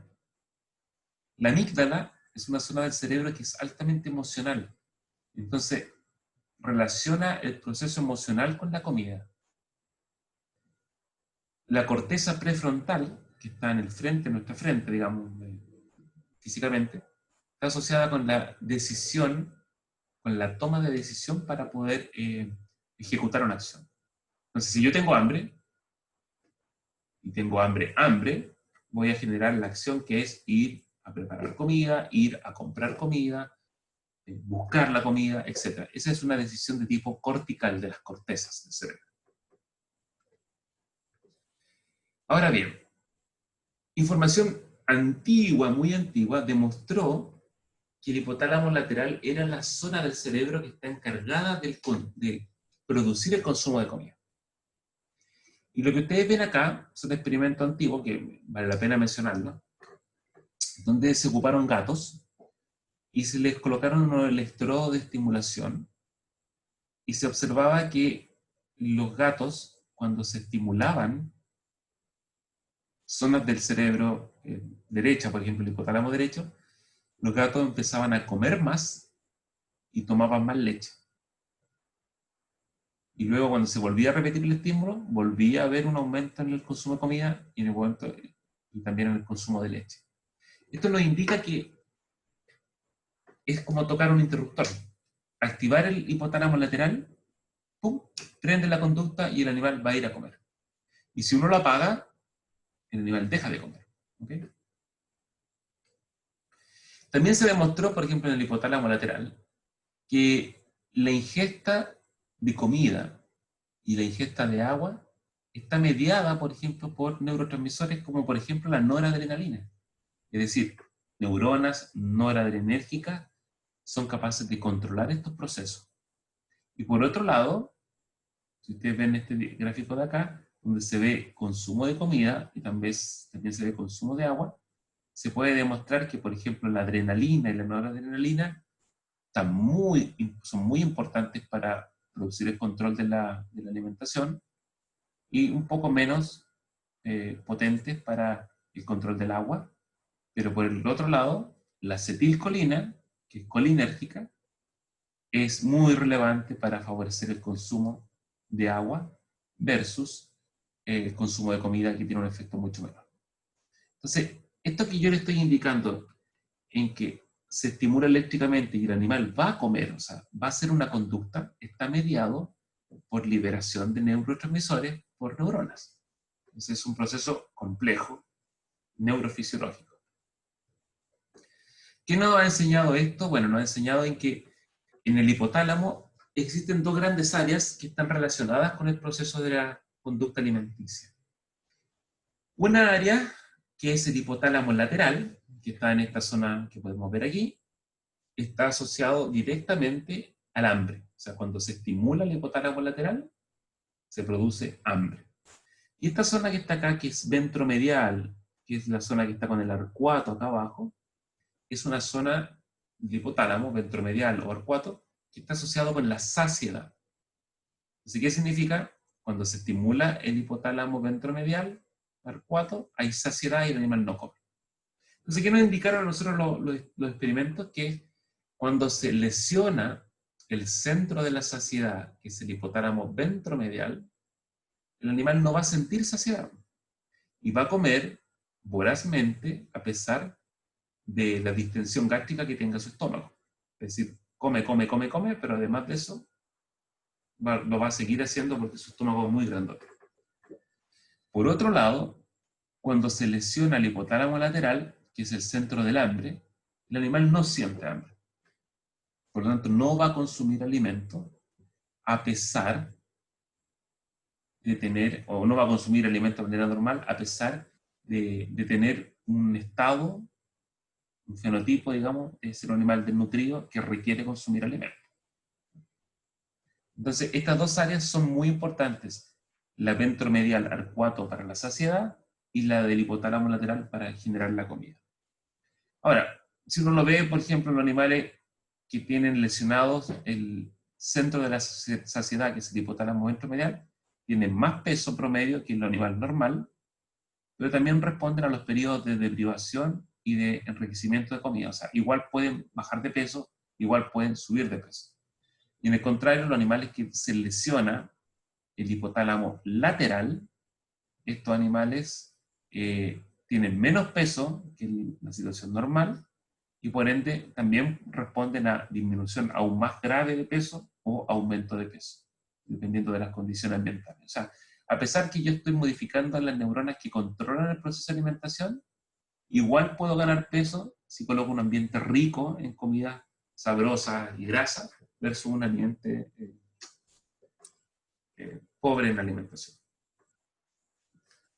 Ya, esto es algo muy interesante que se ha demostrado en animales y también se ha demostrado en el ser humano, que es cómo se desarrollan los procesos ontogénicos, sensoriales, viscerales, etcétera, en los animales. ¿Qué implica esto? Implica, por ejemplo, que hasta el día 14, por ejemplo, en ratas, no se desarrolla por completo en la información orosensorial, la cual está desarrollada prácticamente el día 21. ¿Y por qué es importante esto? Porque esto permite sentir los sabores, por ejemplo, de la grasa y del dulzor.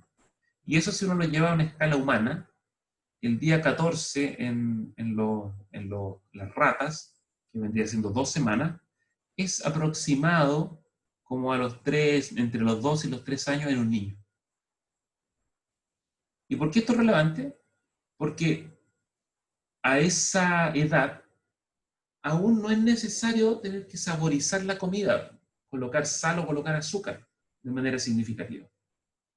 Porque los niños en ese caso, y también lo que se ha visto en animales, no tienen desarrollado plenamente esa sensación. O sea, por ejemplo, a los 14 días ya tienes desarrollado lo del azúcar, está completamente desarrollado. Es decir, a los 3 años, si lo llevamos en humano, ya se está desarrollando el sabor dulce, pero si uno se va un poquito antes del año, prácticamente da lo mismo. O sea, un niño que coma algo sin azúcar o con azúcar, lo va a comer igual, no va a sentir esa diferencia.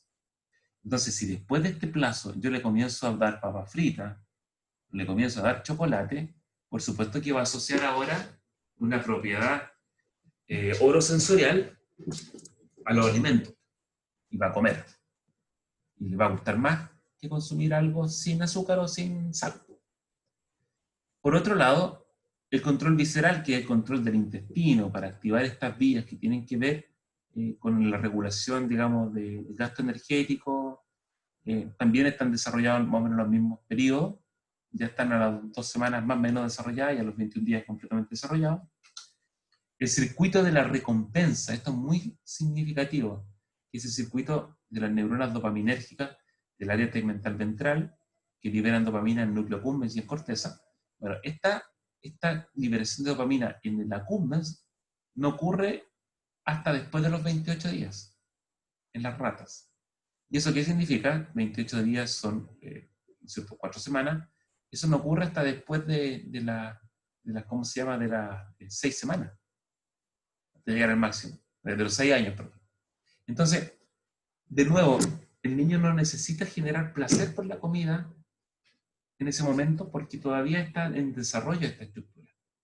Entonces, aún puede consumir cositas más sanas, más lechuguitas, y no cosas que son altamente recompensantes como las grasas y la sal. ¿En qué se traduce todo esto? Se traduce que es muy importante porque ya en nosotros que somos adultos, que hemos aprendido, hay factores que generan un aumento de dopamina significativo, y especialmente en el circuito de la recompensa. Y esos factores son, por ejemplo, el sexo, las comidas, la interacción social y las cosas que nos gustan a nosotros. Esto es muy importante porque, si ustedes se dan cuenta, todas estas cosas en general son importantes para la sobrevida de la especie. El sexo es una conducta que aumenta la dopamina y es altamente placentera.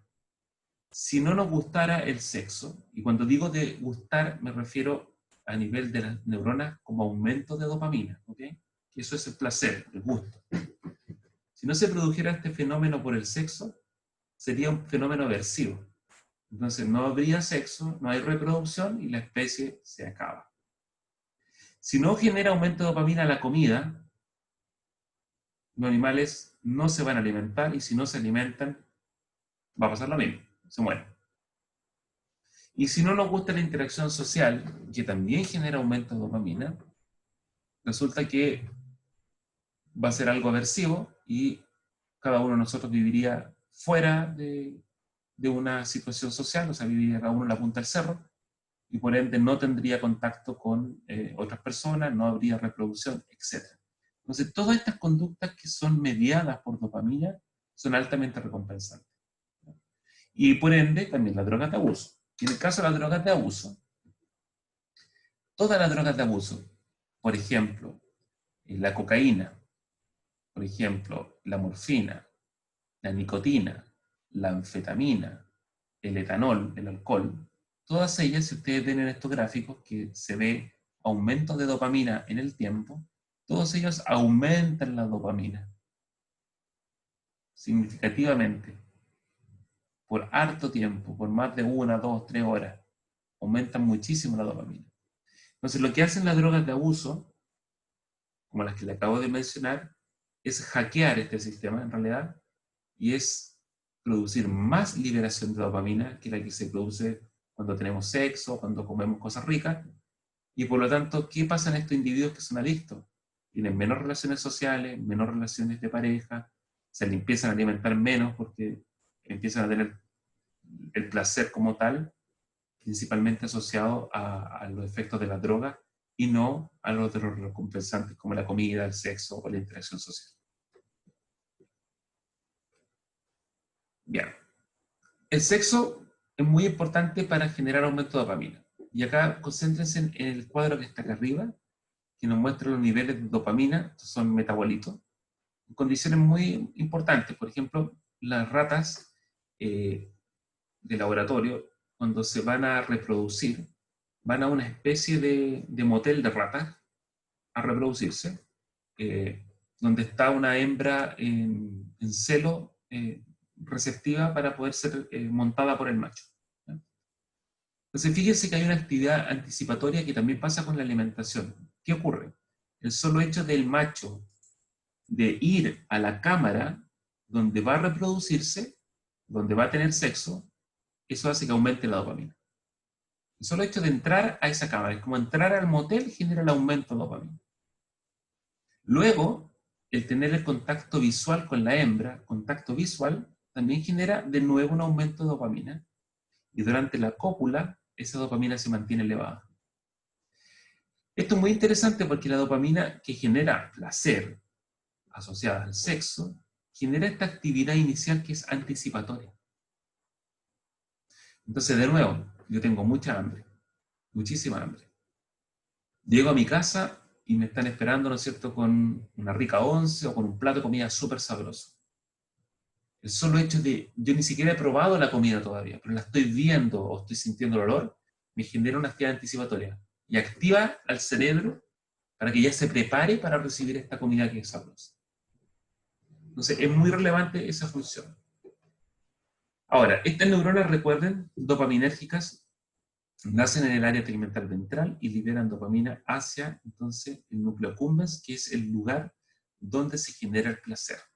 En este caso, donde aumenta la dopamina y se produce este fenómeno de placer por la comida. Y esta área también es regulada por hormonas, así como las hormonas como la leptina, la insulina, la grelina, podían regular el área del hipotálamo, también son capaces algunas de ellas de regular, por ejemplo, a estas neuronas dopaminérgicas y producir activación de ellas. De hecho, acá lo que ustedes observan, por ejemplo, lo que se observa es la activación de estas neuronas dopaminérgicas del área tegmental ventral, ¿no es cierto?, que liberan dopamina en la accumbens, cómo se ven inhibidas por insulina. La insulina puede inhibir este proceso, pero también, por ejemplo, las neuronas del hipotálamo lateral pueden estimular a estas neuronas. Entonces, no solamente ahora las neuronas del hipotálamo lateral se activan para generar el hambre, sino que además son capaces de activar estas neuronas dopaminérgicas.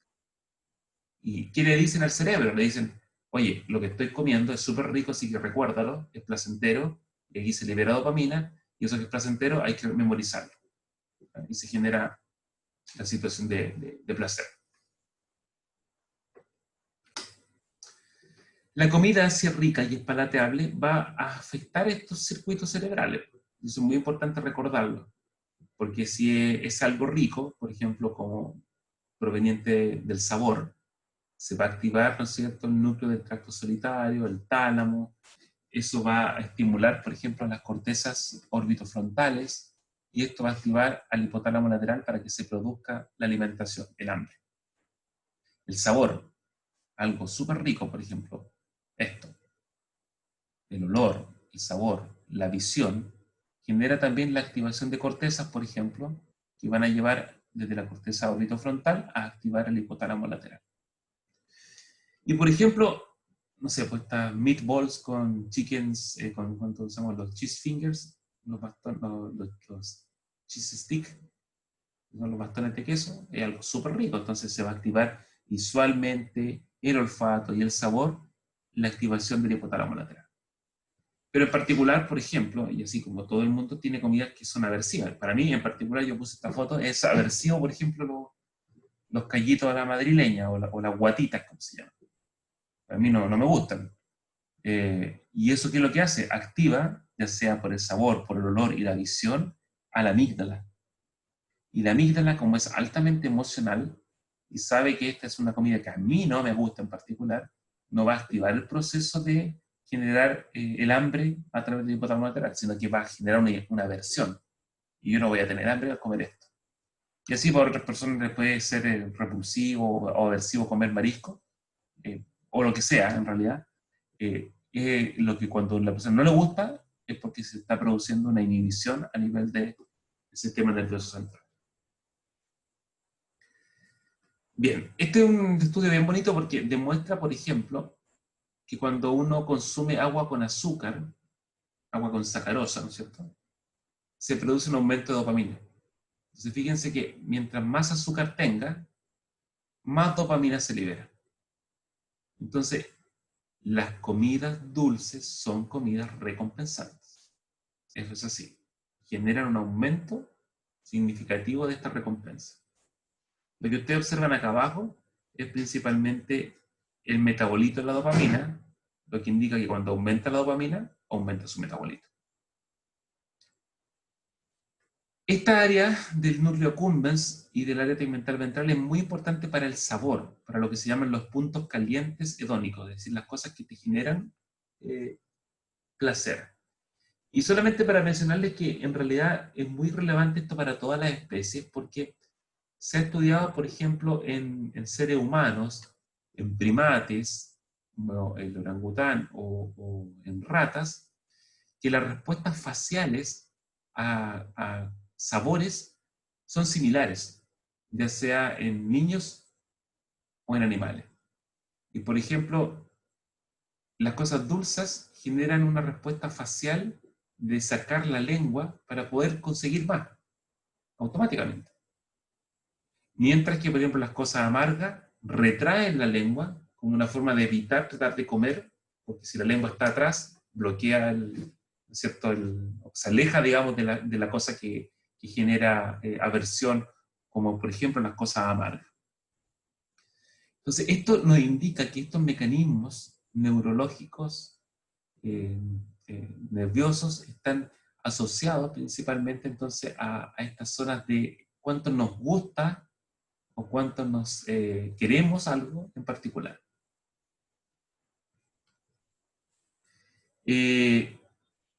Esto es bien interesante porque se le ha enseñado a ratitas, por ejemplo, y si aprietan una palanca reciben un poquito de comida, digamos. Entonces normalmente se dejan los animales en ayuna y cuando aprietan la palanquita reciben comida de este tubito. Y lo que se ha demostrado es que si yo agrego, por ejemplo, un fármaco que afecta al sistema noradrenérgico, es decir, principalmente que inhibe una enzima, que es la dopamina beta hidroxilasa, que es la enzima que produce la noradrenalina, ese fenómeno va disminuyendo. Ustedes se fijan, yo tengo la síntesis de la dopamina y después la dopamina se transforma en noradrenalina. El solo hecho de bloquear esta enzima que permite el paso de dopamina a noradrenalina hace que las cosas ya me gusten menos. Y lo que está recibiendo la ratita acá es comida dulce con chocolate, digamos. Entonces, me gusta menos.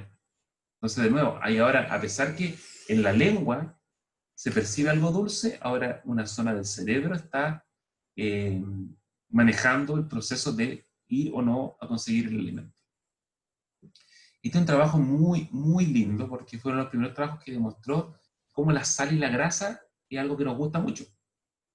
Entonces, fíjense acá tengo un trabajo donde se ven los niveles de dopamina. Entonces, ¿qué es lo que hicieron en este trabajo del doctor Di Chiara en Italia?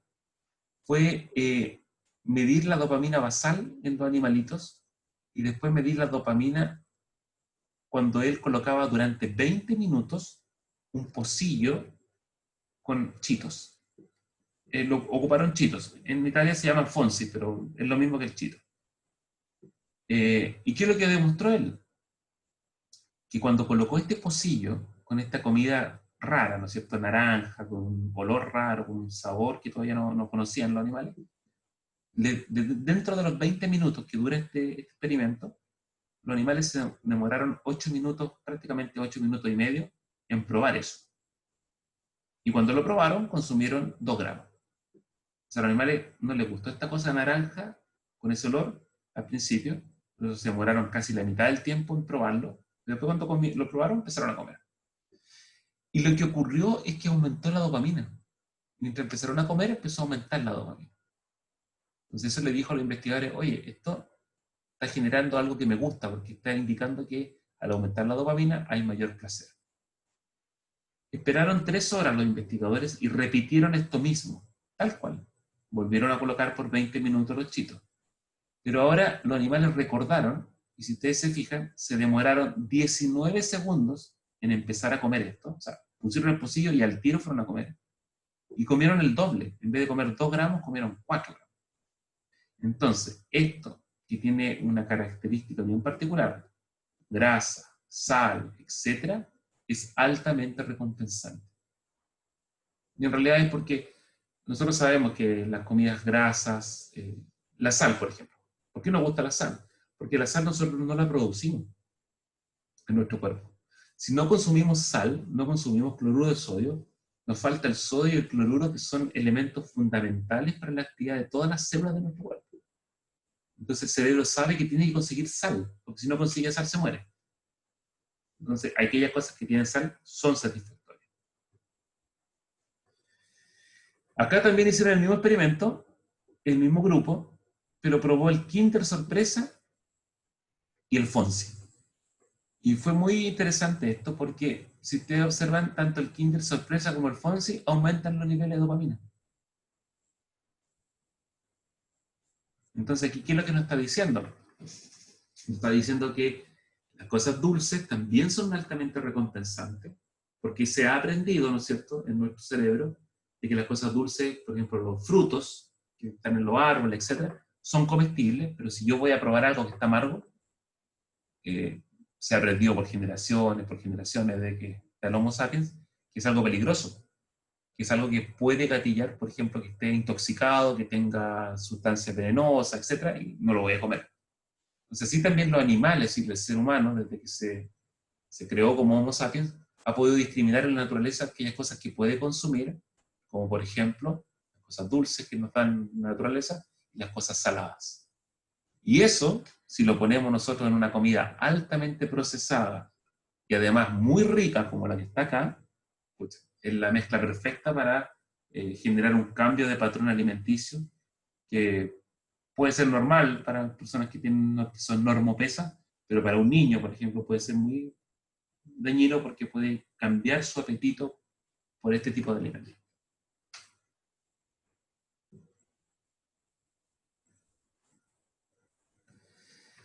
Ahora, la exposición a dieta alta en grasa, yo en el laboratorio trabajo con dieta alta en grasa hace mucho tiempo, así que si alguno de ustedes se interesa después cuando esté avanzando en la carrera en estudiar un poco qué pasa con la dieta alta en grasa, los invito a venir al laboratorio. La dieta alta en grasa modula este sistema dopaminérgico. Y de hecho, cuando es crónico el uso de la dieta alta en grasa, si ustedes se fijan, la liberación de dopamina inducida, en este caso por una droga como la anfetamina, que ya sabemos que produce aumento de dopamina, es mucho menor que aquellos animales que consumieron dieta control, dieta normal.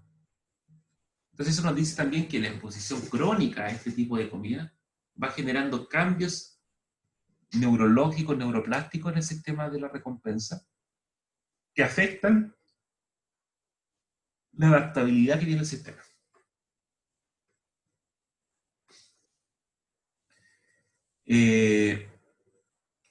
¿Cómo se integran ambos mundos, podríamos decirlo, el homeostático con el hedónico? Bueno, un control homeostático fundamental del global del sistema está prácticamente a los 28 días, ¿no es cierto? Es decir, si yo me voy a la tablita para que recordáramos solamente,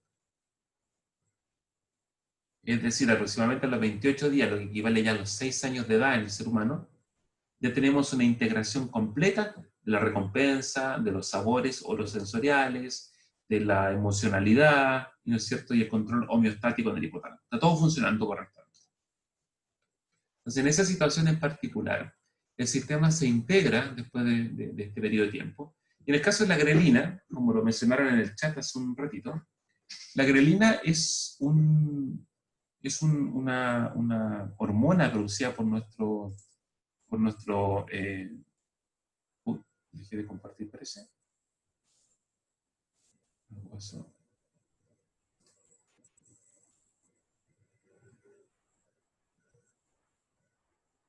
¿Ya? La grelina es una hormona que genera esta situación de apetito. ¿Ya? Se produce de estas células que están en nuestro estómago por varios fenómenos. Uno de ellos es, por ejemplo, el ayuno. Si ustedes se encuentran en una situación de ayuno, o sea, no han comido algo, comienza a aumentar la grelina hasta un punto máximo que coincide en este caso con la alimentación, por ejemplo con el desayuno. Entonces, ¿qué pasa? Después de la alimentación, la grelina cae plasmáticamente, pero ¿qué aumenta? Aumenta la insulina. Y ya sabemos, es un control normal, ¿no es cierto?, de la glicemia para nuestro cuerpo. Después, entre el desayuno y el almuerzo, comienza de nuevo, una vez que ha caído la grelina, ha disminuido, empieza a aumentar significativamente hasta que uno se alimenta y después cae, etc. Entonces, ¿qué pasa cuando nosotros estamos en ayuno? Cuando nosotros estamos en ayuno, se activa el sistema nervioso simpático. El sistema nervioso simpático hace que se activen estos receptores adrenérgicos que tienen estas células del estómago, los cuales son estimulados, porque son receptores metabotrópicos acoplados a proteína GS, y eso hace que esta célula excitable libere grelina. La grelina hace que, al aumentar, digamos, ¿no es cierto?, significativamente, hace que nosotros comamos, y cuando nosotros nos alimentamos con cosas que tienen grasa, ¿no es cierto?, aminoácidos, etc. Y esas grasas son capaces de estimular a estos receptores de ácidos grasos que tiene esta célula, pero que son inhibidores. Entonces, después que yo como, esa grasa hace que se estimulen estos receptores inhiben la secreción de grelina, y los niveles de grelina comienzan a disminuir significativamente. Pero esta grelina que aumentó en el primer proceso, ¿no es cierto?, también fue capaz de llegar al cerebro a otras zonas, porque al tener esta colita que se llama N-octanoilada o acilada, hace que sea más lipofílica, que llegue al cerebro. Entonces puede llegar también a la zona del área tegmental ventral y estimular a las neuronas dopaminérgicas. Y cuando estimula a las neuronas dopaminérgicas, se produce el fenómeno de aumento de dopamina.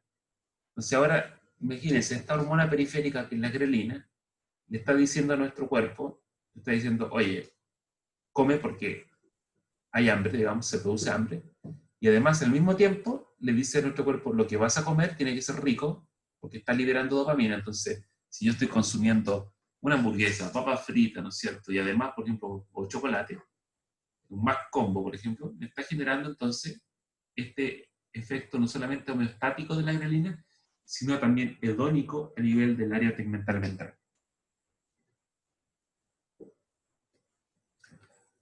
De hecho, se ha demostrado que la grelina aumenta la dopamina, y si yo ocupo un antagonista de grelina, que es este que está acá, que dice JMB, fíjense que en vez de aumentar la dopamina, disminuye, se mantiene por debajo. Entonces hay un sistema asociado muy importantemente al control de la grelina. Ahora, esto viene bien interesante porque no sé si ustedes conocen la cirugía bariátrica, pero una de las cirugías bariátricas que se realiza es la cirugía en Y, que se conoce. En inglés se dice White Rouge. Es una cirugía porque el estómago se corta en una posición que queda como en Y. Y se demostró algo muy interesante. Se demostró que las personas que eran sometidas a la cirugía en Y no tenían y antes no habían tenido ningún problema con consumo de alcohol, o sea, no tenían problemas de dependencia al alcohol. Pero en esas personas que sufrieron esa cirugía, se observó que se empezaba a producir un mayor consumo de alcohol. Y lo que encontraron los investigadores fue que, a pesar que tenía mucho menos estómago, y ya sabemos que el estómago es el que produce la grelina, lo que se generaba era que había un aumento de los niveles de grelina circulante. Entonces, investigadores dijeron, bueno, si se está consumiendo alcohol, ¿qué pasa si ahora yo ocupo un antagonista del receptor de grelina? Y se pudo observar que el consumo de alcohol cae, disminuye. Entonces, en ese caso en particular, ese efecto altamente recompensante de la grelina en el área tegmental ventral, claro, que le da señales a la comida, también puede estar dando señales para que se sienta mucho más placentera las drogas de abuso. Y eso lo hace una hormona periférica.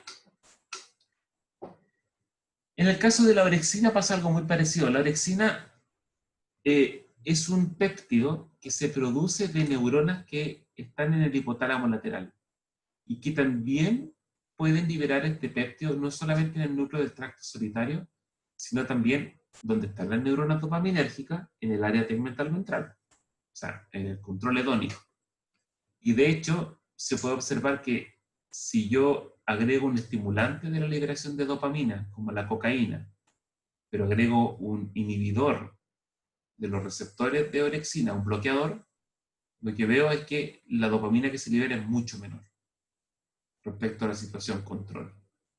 Así que nos dice eso, de nuevo, que el sistema está integrado, el control de neuronas del hipotálamo lateral que producen orexina, está integrado con las neuronas que comandan o que manejan el control hedónico. De hecho, por ejemplo, acá, si ustedes se fijan, acá lo que se ve es los pellets de comida, en otras palabras, consumo de pellets de comida. Y el solo hecho de bloquear a la orexina con un antagonista hace que el pellet de comida disminuya el consumo de comida significativamente. De hecho, si ustedes se fijan acá, por ejemplo, acá está las veces que el animalito aprieta la palanquita para conseguir la comida, como lo vimos en el caso anterior. Y solamente el hecho de usar un antagonista de orexina hace que se reduzca este palanqueo. Esto es bien interesante porque ustedes se van a dar cuenta cuando vayan avanzando en los siguientes ramos, es que el tratamiento de la obesidad es muy difícil, muy difícil. Los fármacos que son muy efectivos para tratar la obesidad también tienen otros efectos adversos que hacen que sea más poco eficaz ser utilizado. Pero en realidad siempre se está en la búsqueda de nuevos fármacos que ayuden a controlar la obesidad. Y acá es muy relevante porque ustedes en su labor de nutricionistas son fundamentales para manejar el contexto alimenticio y tratar de educar al paciente a que genere un cambio en el hábito alimenticio.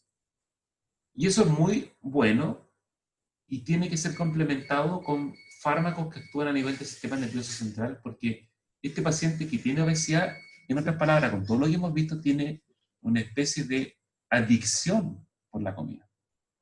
Entonces le cuesta mucho dejar de comer. No es un problema de voluntad. No es un problema que el paciente es obeso o mórbido porque quiere ser obeso o mórbido.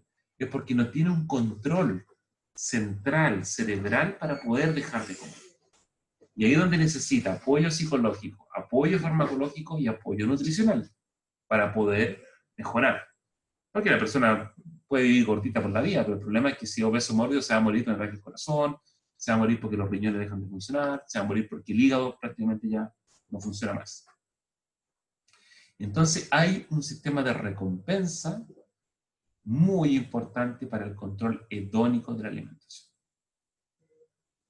Que eso es lo que yo quiero que ustedes recuerden.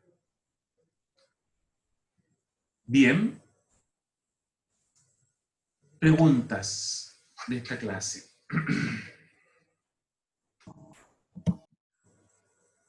Profe, yo tenía una duda que tiene relación con el consumo de café, porque el café como tal es amargo y según lo que dijo, como que lo amargo nos producía como rechazo, que era como veneno, pero sin embargo hay muchas personas